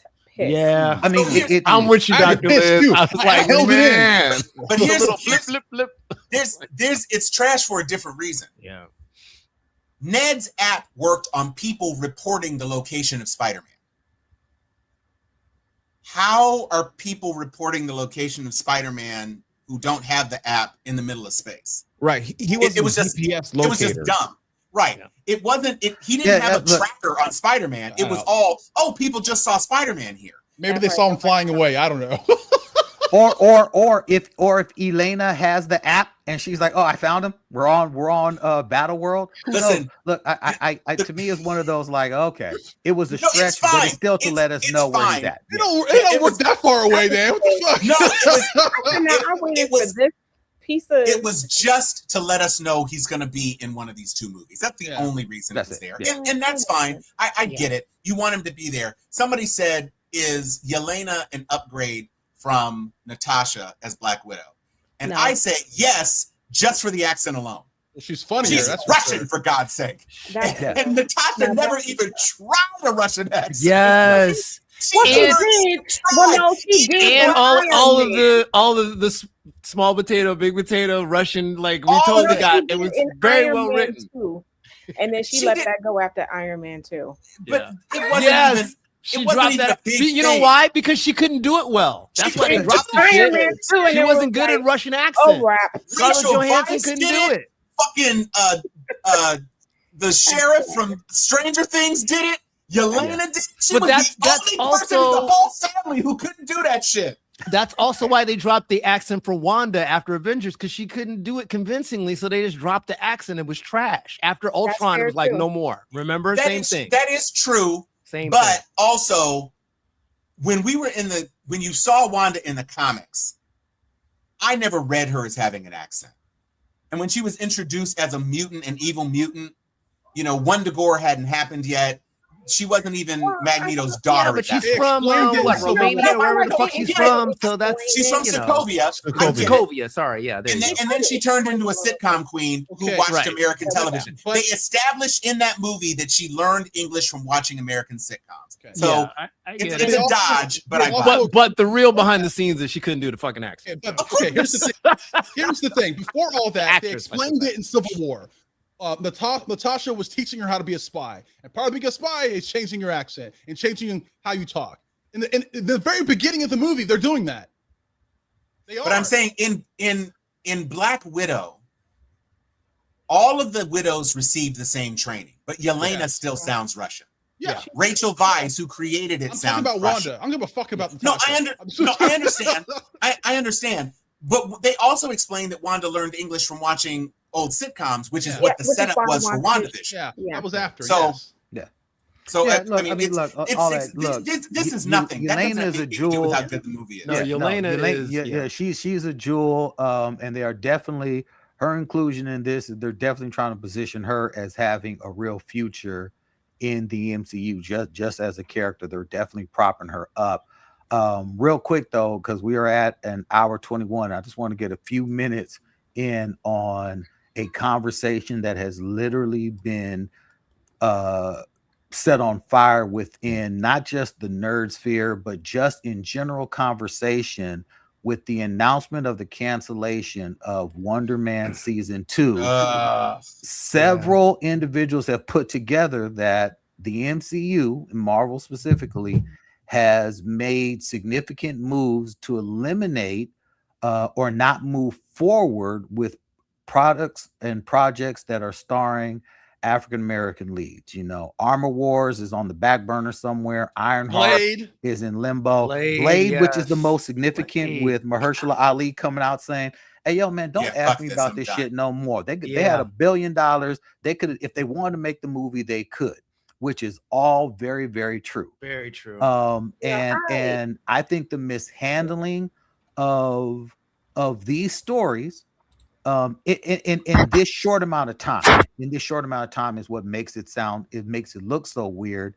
But if we're looking at it big picture, these are not the first series to be canceled. Marvel has introduced and announced several series that have never gotten off the ground. That is absolutely true. If we look at the fact that Marvel, as a film company, they have only released one film this year, and that's going to be Doomsday. Spider-Man Brand New Day is a Sony release.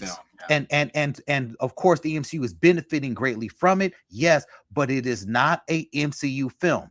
Doomsday stars a cast that is heavily built up of people of color and women.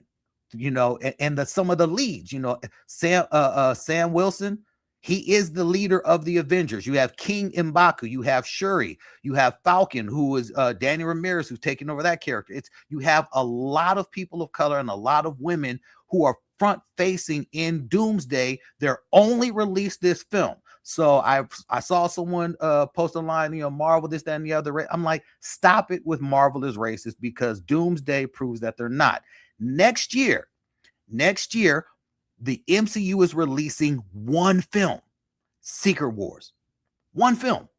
And then in 2028, they're doing 2, Ghost Rider and Black Panther 3.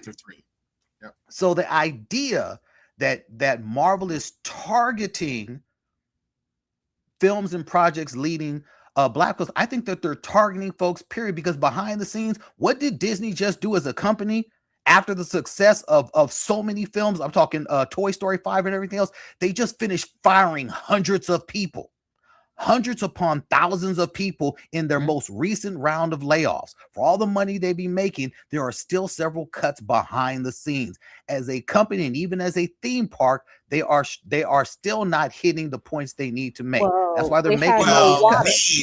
Need They feels had like no a lot. water Yeah. at They Anaheim. want. They For- want, yes, what they For want. a So all whole I'm day saying is, at if we look Disneyland, at they had no water. if we look at it objectively, is It's Marvel it's cooling off targeting the AI towers. is Marvel targeting projects starring Black characters, or are they cutting back? And that's a question, because if they're only releasing 1 to 2 films a year and only 3 series this year, we are only getting 1 live action series, Vision Quest. They dropped I'm not Spider-Man, but X-Men 97. They count that as one of their series. They're giving us Vision Quest. Next year, they're only giving us Spider-Man, the animated series, the new one that they do, and another edition of X-Men 97. They haven't announced what their live action series is going to be, if they do anything. So they're cutting back on stuff, period. Well, we have not seen Doomsday yet, so we don't know how they're going to treat Black characters in that movie. Until I see that movie, no, we don't. No. Where there's smoke, there's fire. Okay, dude, like canceling all those movies and putting movies on the back burner. I'm skeptical. I'm skeptical. I'm looking at them sideways. I mean, I'm not calling them racist, but I'm like, So doesn't look right here. I think I had no idea where they were going to go. Well, and this is the thing. Armor Wars without Tony Stark is a totally different story. Yep. True. And quite frankly, War Machine wasn't the shit in Iron Man 3. So to say that you're going to predicate a series on Rhodey and maybe bring in Riri just because she has armor, then what? You're bringing Sam Rockwell in as Hammer? What are we doing? What are we doing? It doesn't make sense. Yeah. Wonder Man was critically acclaimed, but it wasn't really a superhero show. He only used his powers like 6 times, and most of that was in the last 5 minutes of the last episode. True. So You're missing something. Yeah, go ahead. You're missing something key here. And what everything that Tuala said is factually accurate. But I would also introduce how these shows are laid out, how these shows I feel are under promoted, how these shows have been partitions like the Black show, like Ironheart and so forth. And so they're perceived as not necessary. They're not promoted in a way which has the greatest chance of success, and it makes it easier for them to cut these shows. That's my issue. And like Ryan said, I'm not saying that Marvel is racist, but I believe that there is an underappreciation and a devaluing of the Black shows or Black-led shows, and also how they've never come out and really defended. They didn't defend the Sam Wilson Captain America. They didn't defend the Ironheart. Yeah, they had the Robert Downey Jr. promotion of it, but they didn't really stand behind it. And I look at this as, part of this is personal because I feel like they did the same thing with me at KFI, truth be told, where you send the message to the audience like they're separate. They're not as important. Yeah, we've heard your criticisms of Sam Wilson as Captain America, and so we're going to start pulling back. And I said it in the chat, and I say it here. I don't think that you can divorce this from the larger discussion of what's going on between Disney/ABC and the Trump administration. No, and that I believe that does have something to do with, or it could. All I'm saying is, can you name me a show that they have actually done a lot of marketing or promotion for that was a Disney Plus series? They did do a lot of marketing promotion. The shit out of that. Which one? WandaVision in the aftermath of Endgame. That WandaVision was the first and the only. They did not promote Hawkeye at all. Nope. They did not promote even What If. Like they don't promote their TV shows. They just don't. There isn't a TV show that's had a lot of promotion. You know what else isn't coming back? Echo. You know what else isn't coming back? Secret Invasion. There's a lot of shit. Oh, or stop, Moon Knight, Echo. apparently. Sorry. That was my Alexa. Moon Knight, but that may be an Oscar Isaacs thing. There's a lot of things that they tried, and here's the other balance sheet issue. Disney Plus television doesn't have as easy a way to quantify the dollars spent. Yeah, a movie that makes $1 billion in one weekend, everybody sees that. What is it like? We got 20 more subscriptions this week. and then other people canceled it. You can't say, oh, I'm going to spend $125 million on a series, and there's no hard, concrete dollars going into it. Well, not only that, you also have to keep in mind, if everyone who's out there complaining about the cancellation of these shows, with the exception of Wonder Man, which was overwhelmingly loved, if you keep it 100, the series that they have released have not been met with high acclaim. Not even WandaVision. Echo was not. Loki season 3 was. Loki, or not season 3, but Loki was. But even Loki was one of those, like, yeah, you really got to watch it. It wasn't even promoted the second season of Loki. That's not true. Okay, but wait a minute. Also, Loki was important to the Kang storyline, which was something they were building. That's true too. Yeah. Until Jonathan Majors fell to pieces. They gave Loki a whole Loki was more tied into the film universe than most of these other series. Echo was never coming to TV. I mean, never coming to film. Yeah. So Daredevil has 5 seasons and a 6th season in the can. Daredevil lives on TV, and there's nothing wrong with living on TV. Yeah. There's nothing wrong with it. You know, ask Mariska Hargitay. She's been doing that character for 27 fucking years. So the point is that sometimes it works. I mean, that's true too. To be fair, though, as an Ironheart lover, I love Ironheart. I didn't see where that was going to go a second season. Oh, no. And the Ironheart as a show, Ironheart wasn't a winner. It's not a show that you were like, I need a second season of that. No one was asking for a second season of Falcon and the Winter Soldier. I was. Well, but he became Captain America.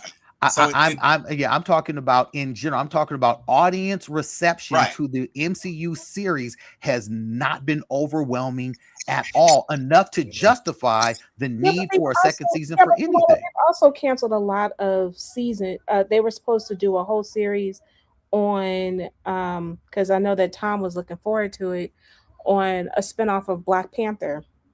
The Okoye series. No, they did the animated Eyes of Wakanda, or whatever it was called. But they were supposed to do the Okoye series, and they dropped that. Yep. There's a lot of stuff that never came to fruition. There's just a lot of stuff that Marvel's just said, nah. Strange Academy has been in development hell forever. It's not really happening. It feels honest, right? And you've still got some characters, because you've got Kate Bishop in play, you've got Stature in play, you've got the Wanda twins in play. You haven't seen the Patriot character, and of course Iron.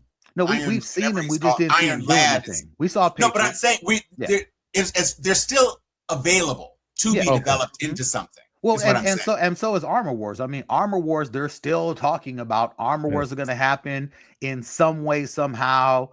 But we'll see. I just don't see this as clear cut as an attack on these projects. For me, the only disrespectful thing, Blade is still on the website. No, and it is. But to me, that's the only disrespectful thing that I see. Away. Yeah, he's done. Yeah, he told Marvel to get fucked. Yeah, he's real tired. you know what I will say to Walla? If Doomsday and Secret Wars are successes, bank on Tony Stark coming back as AI for Armor Wars. Oh, absolutely. I can't even take that bet. That's spot on. I mean, absolutely. 100%. That's how you do it, because either Doom will continue to be Doom, but the way movies work versus the way comic books work, Doom probably is either off to another dimension or disintegrated or lokified or some bullshit. He's taken off the table because he can't. You're introducing him as a god. In the comic books, he was introduced as like not a street level threat, but kind of a world level threat, just because he's Lex Luthor. He's not intergalactic. He's Luke not Cage beat his ass. Hammer. Yeah, he was never that high powered in the comics. Over $75. Hey man, money's money. That's gas money, Playboy. Right. So all I'm saying is that the next obvious big play, and maybe it's only for the Armor Wars TV show, but Robert Downey Jr. doesn't need to turn down a check. And if they're going to pay him big bucks to be just like they de-aged him in that one movie, Civil War. Civil War. I mean, and Civil look at War. it, Tom. Yeah. What they introduce and the way that they do that is the exact same way that they introduced it in Ironheart. How she introduced a virtual digital human being in Ironheart. Well, do and the they exact did same that thing with Tony Stark. Correct. Even though Mephisto brought that devil girl best friend to life at the end, but yes, you've demonstrated that if she could do it, Stark could certainly do it. Stark technology could certainly do it. Yes, and that's a respectful way to get him back on screen to help tie the threads together. And it could even be, if I can find these missing pieces of Stark tech, I can bring Tony's back as AI. That could be the governing thread of the movie, to give him something to chase, as opposed to him having Tony at the beginning. He could gradually get pieces of Tony. And then you need Ironheart. Yeah. And Ironheart could be in it. Yeah. You have Ironheart and you have War Machine. So obviously you use what you have. Again, it's story economy. And Riri ain't doing shit. So it's a good way to continue. Look, we'll see what happens with Vision Quest, because Vision Quest has Ultron returning, or the Ultron character returning, living rent-free in Vision's head as he is bringing himself back. So Vision is coming back. Okay. I think James Spader's coming back to voice it as well. No, he is. Yeah, he's coming back. But they said that awesome. We're not going to really see Ultron, the physical form. We're going to see him as a embodiment of a character living within Vision's head as he is building himself back up, and ultimately Ultron is trying to come back to life, and blah blah blah. You know how TV does. It's one of those things. So yeah, right. Yep. Listen, I won't accuse Disney of all-out racism, but all I'm saying is you've had 3 Ant-Man movies, and I can't get a Blade movie. Thank you. Look, that's 3 fucking shitty Ant-Man movies, and I can't get a Blade movie. That's hella disrespectful. Why is that disrespectful? Oh, no. It's hella to me, and this is the point I was about to make a second ago, is that of all the things that Marvel is being disrespectful over, is the fact that they've announced that they're going to do a Ghost Rider film ahead of Blade. Right. And I think that, because if you think about it, that's what we started hearing Mahershala going the fuck off. That is and the crazy part is Blade made superhero movies popular again. Right. Wesley Snipes' 98 Blade is the reason why, and arguably you go into the X-Men 2000, but that's it. No, that's not arguably. No, not arguably. No, Blade, I'm sorry, not Blade arguably. made this shit hot. And I think, and we've said this before, I think you can't discount the fact that fans went apeshit when Wesley Snipes was back on screen in Deadpool versus Wolverine. Yes. And what he said, one of his lines was, "And there won't ever be another." I was gonna say, even though it was tongue in cheek, did he kind of screw that? Mahershala's kind of skinny. Can Mahershala kick people in the face? Can Mahershala do kung fu and shit? There'll only be one Blade. I was dead ass to the camera. Yeah. And so it was. I get it. I would love to see Blade back. I don't know that I would love to see Mahershala more than I'd love to see Wesley Snipes' Blade again. That's all I will say. And if they threw Wesley Snipes in Midnight Suns because Mahershala is pissed, nobody would be upset at that. Nobody would be upset if Wesley Snipes came back as Blade. 0 people would be really old. Wesley Snipes was phenomenal in Deadpool. He was fine in Deadpool. Yeah, he was great in Deadpool. He's not doing anything. He could do this. Yeah. That was a cameo in Deadpool, but I mean, no, he had battle sequences. Okay, he did, but then you got to realize how many of the scenes are really stunt doubles and how many are him too. You know, that don't I'm matter. not saying like, he can't have a 3-4 saying that shit. Blade, you know, I mean, look, I like Wesley, but we need a new Blade. Yeah, I was gonna say we need some fresh blood in there. I see what you did there. Franchise. If you're trying to restart the franchise, then you need someone in their late 20s, early 30s, so they can do 3-4 movies. Yeah, but Mahershala isn't in his 20s. But that's no, he's younger than Wesley. Shit. No, he is. Yeah. No, a lot of people are younger than Wesley. Yeah. He did a credible job in Deadpool versus Wolverine. Yes. No, Michael J. White has not yet been in the MCU. Michael J. White was in the Nolan verse in the DCU. Joker. Dark Knight, the Dark Knight. That doesn't really count. That's not even the DCU. That was the Nolan verse. But he was not Spawn, but Michael J. White is 58. He doesn't look it. He can't do it either. Yeah, Michael J. White's too old too. I love Michael J. White. But he can still kick ass though. Oh no, he absolutely can. Now, if we were doing a Blade multiverse movie with Mahershala and Wesley and Michael J. White, come on now. Yeah, no. Now we got some magic. He's the brother. He's That's the too black for Marvel, though. That ain't gonna happen. He's right. Well, that's true. No,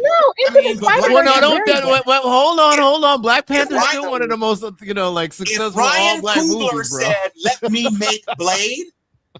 That part. After, if he said, "I won't make Black Panther 3 unless I can make Blade after," that would be the movie. Blade would be done. God. That would be the move. Oh my god. Look, everyone would trust Ryan Coogler to do after Sinners. Oh, are you fucking kidding me? No, everyone would trust him to do it. No, like if Ryan Coogler put his name on anything, it's gonna get green lit. Like that's not gonna be a problem. But not for nothing. This is also an opportunity for other black directors to shine. Ryan Coogler doesn't have to do all the black movies. Yeah. No, he doesn't.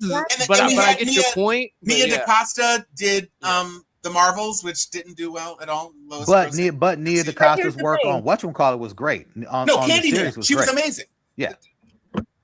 But here's the thing: Nia DaCosta, Hunger, who did Lovecraft. Hunger, who did Lovecraft, could absolutely do Blade. But there's a bunch of people. It's just to Mahershala's point. Yeah, but to Mahershala's point, they've got $1 billion, and if they wanted to do the film, they could have. They just didn't want to. Kevin Feige trying to fall on the sword, saying, "Hey, I effed up. I feel like such a loser." Yeah, dog, because you are. You're a loser for that. Sure. Listen, let's be aware that while he was in development hell, Marvel was releasing its biggest string of flops, except for No Way Home, ever in the history of the franchise. And again, that's not all Marvel. Everything was underperforming, and so Marvel's saving grace has been Spider-Man, and that's not all Marvel. And so when you look at this as Marvel, and you're saying Wakanda forever, that was $853 million. That's fine. But that was also Black Panther, and it performed like 500 million less than the predecessor because Chadwick Boseman was not. Well, you're not going to have Chadwick. That was one of those movies where the hype of wanting to know that drove the opening week, and then it fell off. 500 million is more than Brave New World made. It's more than the Marvels made. That drop off is not insignificant. It's more than Thunderbolts. And so you had all of these movies that were failing. And then you're like, well, let's make a black vampire movie that's completely disconnected from everything else in the MCU. And so I think it went into turnaround. It went into development hell. Yeah. You didn't know how you were going to do it. You're trying to tie things together. You're trying to build back. You're trying to get to Doomsday and post-Doomsday. And Blade doesn't easily fit in there. Blade wasn't true, but they waited way too long. It got announced before Fantastic Four. That's what I'm saying. Eternals did not do well. And so for you to kind of lead into this and then have another movie that could or could not possibly do well, why? But that's my point. That's exactly what I'm saying. I'm agreeing with you. Yeah. I mean, it's just super risky. Everything you thought you were banking on, Oscar-winning director for Eternals, Angelina Jolie in Eternals. And that movie failed. The less said about the Eternals, the better, bro. It had Kit Harrison straight off of the Game of Thrones. So the less said about the Eternals, the better. When you lose on the Eternals, you lose Black Widow. That's not fair. That was COVID. But wait, what? Which one was COVID? Thunderbolts underperformed. Fantastic. Oh, Black Widow, underperformed. Yeah. All of these movies, Quantumania got made because it was Kang's big debut. And it did not succeed. And so you're looking at this, you've spent $1 billion making these fucking movies, and none of them recouped. And now you're like, I'm going to put everything on the shoulders of a guy who doesn't have any connection with any other aspect of the MCU. That's also not a part of the fabric of the MCU. Yeah, Ghost Rider. That is true of Ghost Rider before that happened. Except that Ghost Rider is starring the star of Hail Mary and fucking Barbie. Yeah. He's a $1 billion motherfucker. Yeah. So, yeah. You can't say but by that reckoning, casting for Eternals was amazing too. Thank you. Read my mind. I'm not saying, but nobody was hot at that moment. The only person in that movie who had a track record in action. And if you can't Kit Harington wasn't one of the Eternals. Yeah, Kit Harington, right? Yeah. Was Angelina Jolie as Lara Croft 20 years ago? Yeah, that's fair. Yeah. So I mean, up to that point, the salt. And a bunch of unknowns. When they got announced, when Blade got announced, got the chick from Crazy Rich Asians, Fantastic Four, 7 years ago, when Blade was announced. She looked good in it. Mahershala Ali was hot, and they fucking waited. I don't know what the fuck they were doing. I'm not disputing. Mahershala Ali was hot in Oscar-winning movies that had nothing to do with the superhero universe. Doesn't matter. He was still hot. It does. The same thing with Ryan Gosling. Yeah. No, Project Hail Mary is an action movie and takes place in space, and Barbie is a fantasy. It has nothing to do with comic books, though. Simu Liu was in Barbie. They danced together. That's how they're going to be doomed. Dude, if you're going to sit here and tell me that people weren't interested in seeing Mahershala Ali at that point in time, and he was hot, you're crazy. I disagree with you, Ryan. Listen, we just got to deal with the fact that we got the Great White Hope about to be in Ghost Rider. We can't get a break. Don't wave the thing. That's what it is. Yeah, no, black Oscars do not mean the same thing. They sure don't. Oscars don't. Apparently. You know what? Let's cast Monique in the next Spider-Man movie. Should I I will say this though. Ryan Coogler, did you guys hear that the X-Files script is supposed to be a genius by what is taking place? Yeah. And so my point is, I'm all for Ryan. I think Daniel Detweiler is a gift to the universe. I can't wait for X-Files. He absolutely has not Jordan Peeled us. Jordan Peele. Jordan Peele created Jordan Peele. And Ryan Coogler just keeps getting better.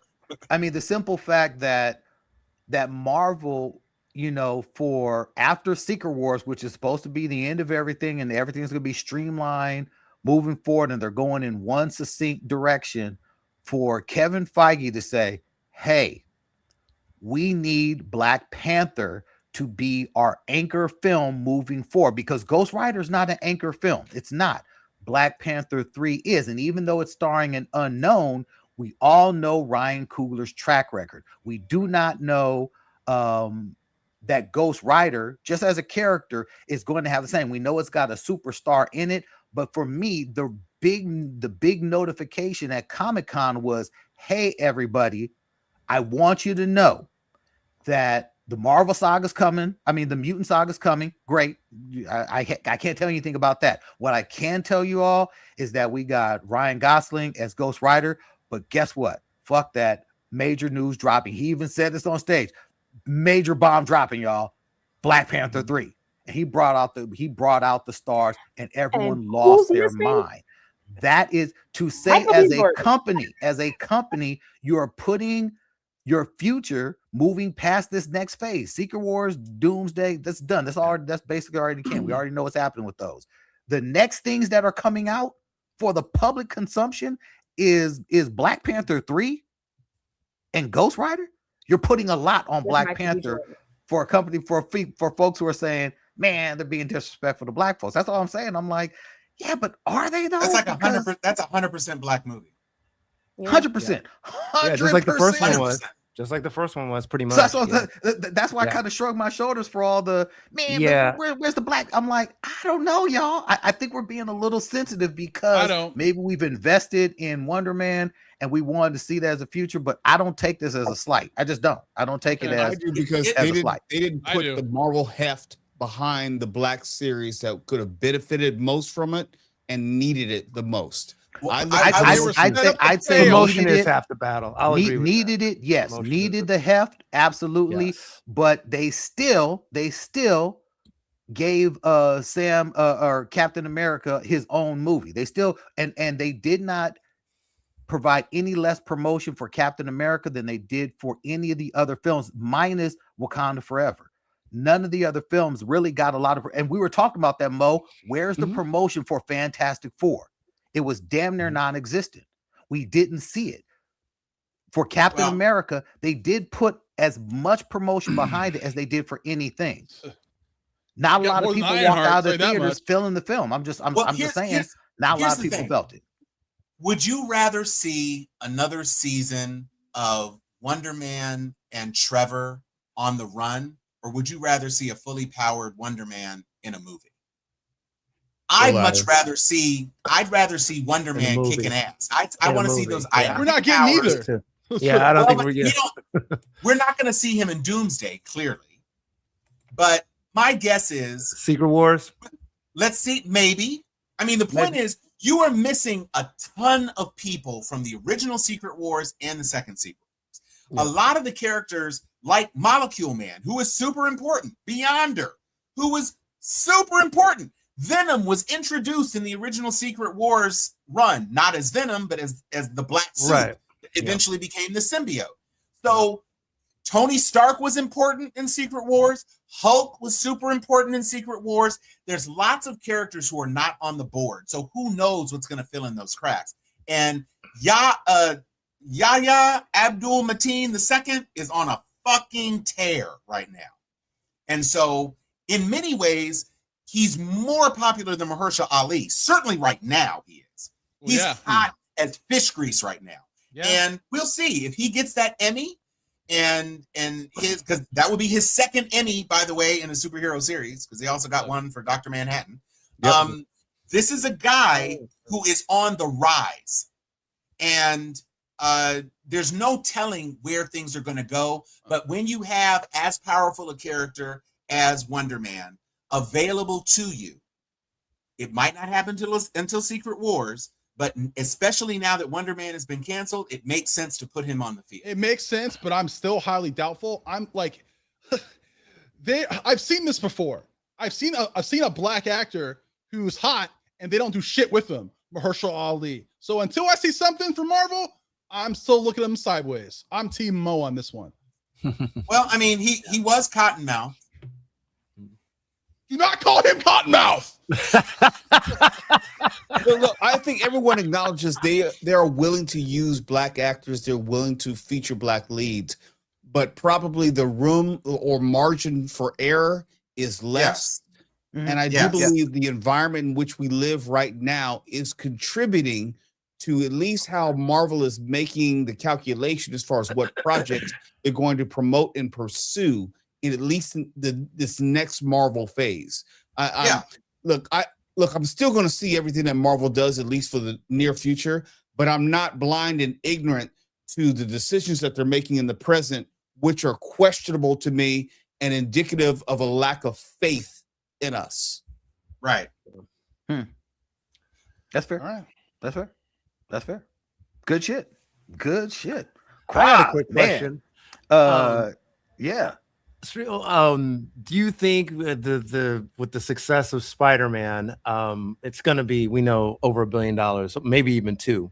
How much stress and pressure is now on James Gunn to blow things out of the water for Man of Tomorrow next year? No, there's no pressure because he's packing boxes. Yeah. Okay. James Gunn is waiting for that email that says, sorry, Jimmy. The drama to outperform Supergirl. He has had consecutive box office failures. Yeah. Superman was not a success, and Supergirl was far less. Clayface, to be fair, he didn't direct Clayface Supergirl, is a movie. No, I'm saying, but these are it's his universe though. But it's his universe, exactly. And then, I don't think Clayface is going to get him $1 billion. No, not only is Clayface even in his universe, or is it in the Pattinson Batman universe? No, it's not. It's not in any. It's in its own universe. Clayface. Oh, is it? I thought it was in DCU. It's not a part of the larger Gun universe. But Clayface is a movie that he inherited. Clayface is a movie he inherited, just like Green Lantern series that was already in production and already being done before he came on board. I have more faith in the Green Lantern series than I do in Clayface. Anything else? But listen, he was great with Peacemaker. The bottom line is In 1 week, Brand New Day outgrossed the full theatrical runs of Superman and Supergirl. That's in what I'm 1 saying. Right. week. Right. There's no coming back from that. Well, that's back to my point. Well, one thing that Mahershala Ali is the new head of DC. Yeah. No, I mean the issue at hand is that James Gunn is a nerd and he is creative and he has a vision for individual projects that he works on. He is not a visionary. And that's what you have to be to run a studio. You have to be a visionary and you have to have a long-term plan for everything. And he does not. When your first film is Superman and your second film is Supergirl and your first series that he is working on, the one he's working on is a Gorilla Grodd Jimmy Olsen series. It's like, bro, your mind isn't going in the right direction. You're not thinking about things clearly. Everything you're doing is Superman, and that's a problem. I just don't get why it's so basic. You introduce Superman, Batman, and Wonder Woman. Those are your trifecta, and you build from there. Why is it so freaking hard for these people? Anyway, yeah, I just don't. Too smart for the rest of the room, right? You know, it ain't brain surgery with DC. What do they say in radio? Play the hits. Yes, play the hits. Exactly. Yeah. Your 3 marquee players. You introduce those guys, and you from there it trickles down. But yeah. We do have somebody asking if we can get a Batman Beyond, but not with James Gunn as the head of Not with James Gunn. Not with James Gunn. The challenge is that they don't even know how to deal with Batman over there. Yeah. Well, that's why they're still having this the Batman 2. Yeah. Right. Patterson keeps saying, I don't know when we gonna come up. Yeah, because that's got pushed back. But you know why that got pushed back to 2028? Because James Gunn will be gone by 2027. Right. I can't.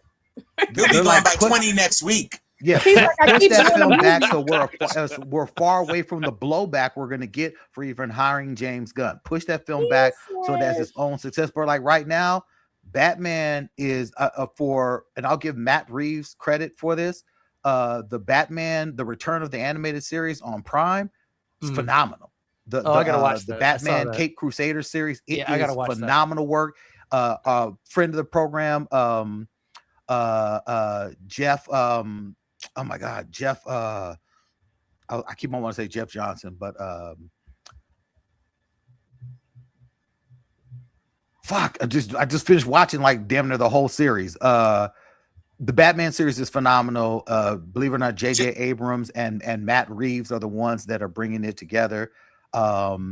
It is a great series, and so they do. But again, this is Warner Brothers Animation. Warner Brothers Animation. Jeff Johns? Yes. Okay. He's one of the major writers on it. Hot take.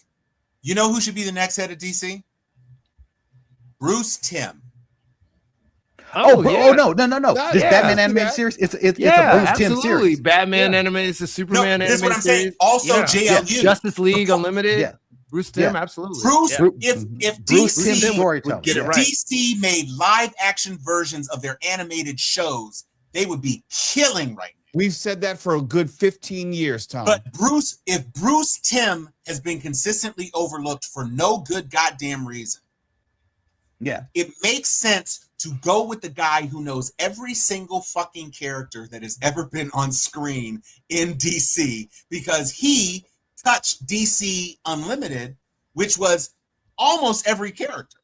Mm-hmm. No, look, plus the Batman animated series, which was a phenomenal success. Bruce Timm is the guy who could bring the DC back, and fans would be completely behind him. He wouldn't divide anybody. Snyder's done. Gunn is done. Bring in Timm, and Timm is your savior.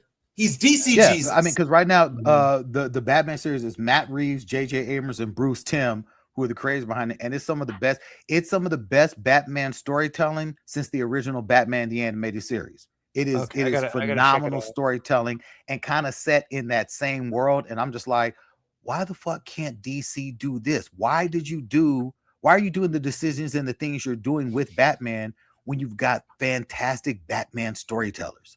You've got damn near 20 Batman animated films, which on their own, each standalone would be better to do than some of the bullshit they've been doing.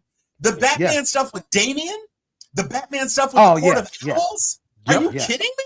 Yeah. Why haven't we seen the Court of Owls? We should have the Court of Owls in some sort of live action thing by now. Jeffrey Thorne. I'm sorry, not Jeff John. Jeffrey Thorne. Oh, okay. Yeah, Jeffrey Thorne. We had him on the program years back, and he's such a phenomenal brother. Yeah. So yeah, DC, stop fucking around, hire Bruce Timm. That would be a phenomenal, that would be the phenomenal move for someone who knows his treatment of Justice League Unlimited. Shows he knows characters. Oh he knows every character. Stories. Some of the best animated series, man. Yeah. I mean, Jon Stewart. Yeah. I mean, like we all love Jon Stewart and Jon Stewart became our Green Lantern because of his treatment of Jon Stewart in the series. Yeah. Listen, Bruce Timm had Buana Beast on a couple of episodes of Justice League Unlimited. Yeah. This is a dude who knows the DC universe frontwards and backwards. Yeah. That's the guy. Thank you. I'll take my commission. Yeah. That's a great suggestion. All right. Quaz, thank you for joining us on thank you guys for having me. This was fun. On such I learned epic, a lot too. Epic episode. I think this is our second Nerd longest Roundtable. episode after the first Black Panther episode we did, which was 2.5 hours. No, absolutely. I think the last time I was on was when we were debating the James Gunn Superman movie, by the way. So I see Tawala's opinion on that movie has changed since then. So I'm all good. Piece of shit movie. Damn. Okay. It was ass. When the squirrel showed up, it was ass. Okay. The All right. shit. Yeah. All right. We're All good. right, We're okay. done. All right. And Quaz, Corn much Sweat love didn't make to you, brother. Supergirl any better. D either. Sharp, you still my guy, bro. You still my guy. Hey, Daryl It's all Sexton. good. Daryl Sexton you know has that called movie it. was not good, brother. Bring Sifu Quasi back more often. We will. We So absolutely will. Daryl Sexton has called it. I would be happy to come back. Yeah, we absolutely gotta have you back on, brother. Great hanging out with you today. Appreciate it. And you know, in our signing off, because we're at the 2-hour mark and there's nothing else to be said. So Dr. Liz, on that note, take us out, sister girl. You're on mute. You're on mute. Muted. I am on mute. Good night, everyone. Mo Kelly. Lilu Dallas Multipass. McBain. 2 things. 1, put some respect on Mahershala Ali's name. And 2, Marvel. Black people are not small potatoes. Oh. Tom. Where is my Deacon Frost suit? Shit. Quaz, you got the final word. Man, thanks for having me. But also go see Brand New Day again. I'm gonna do it. Jeez, great. Church. Excelsior.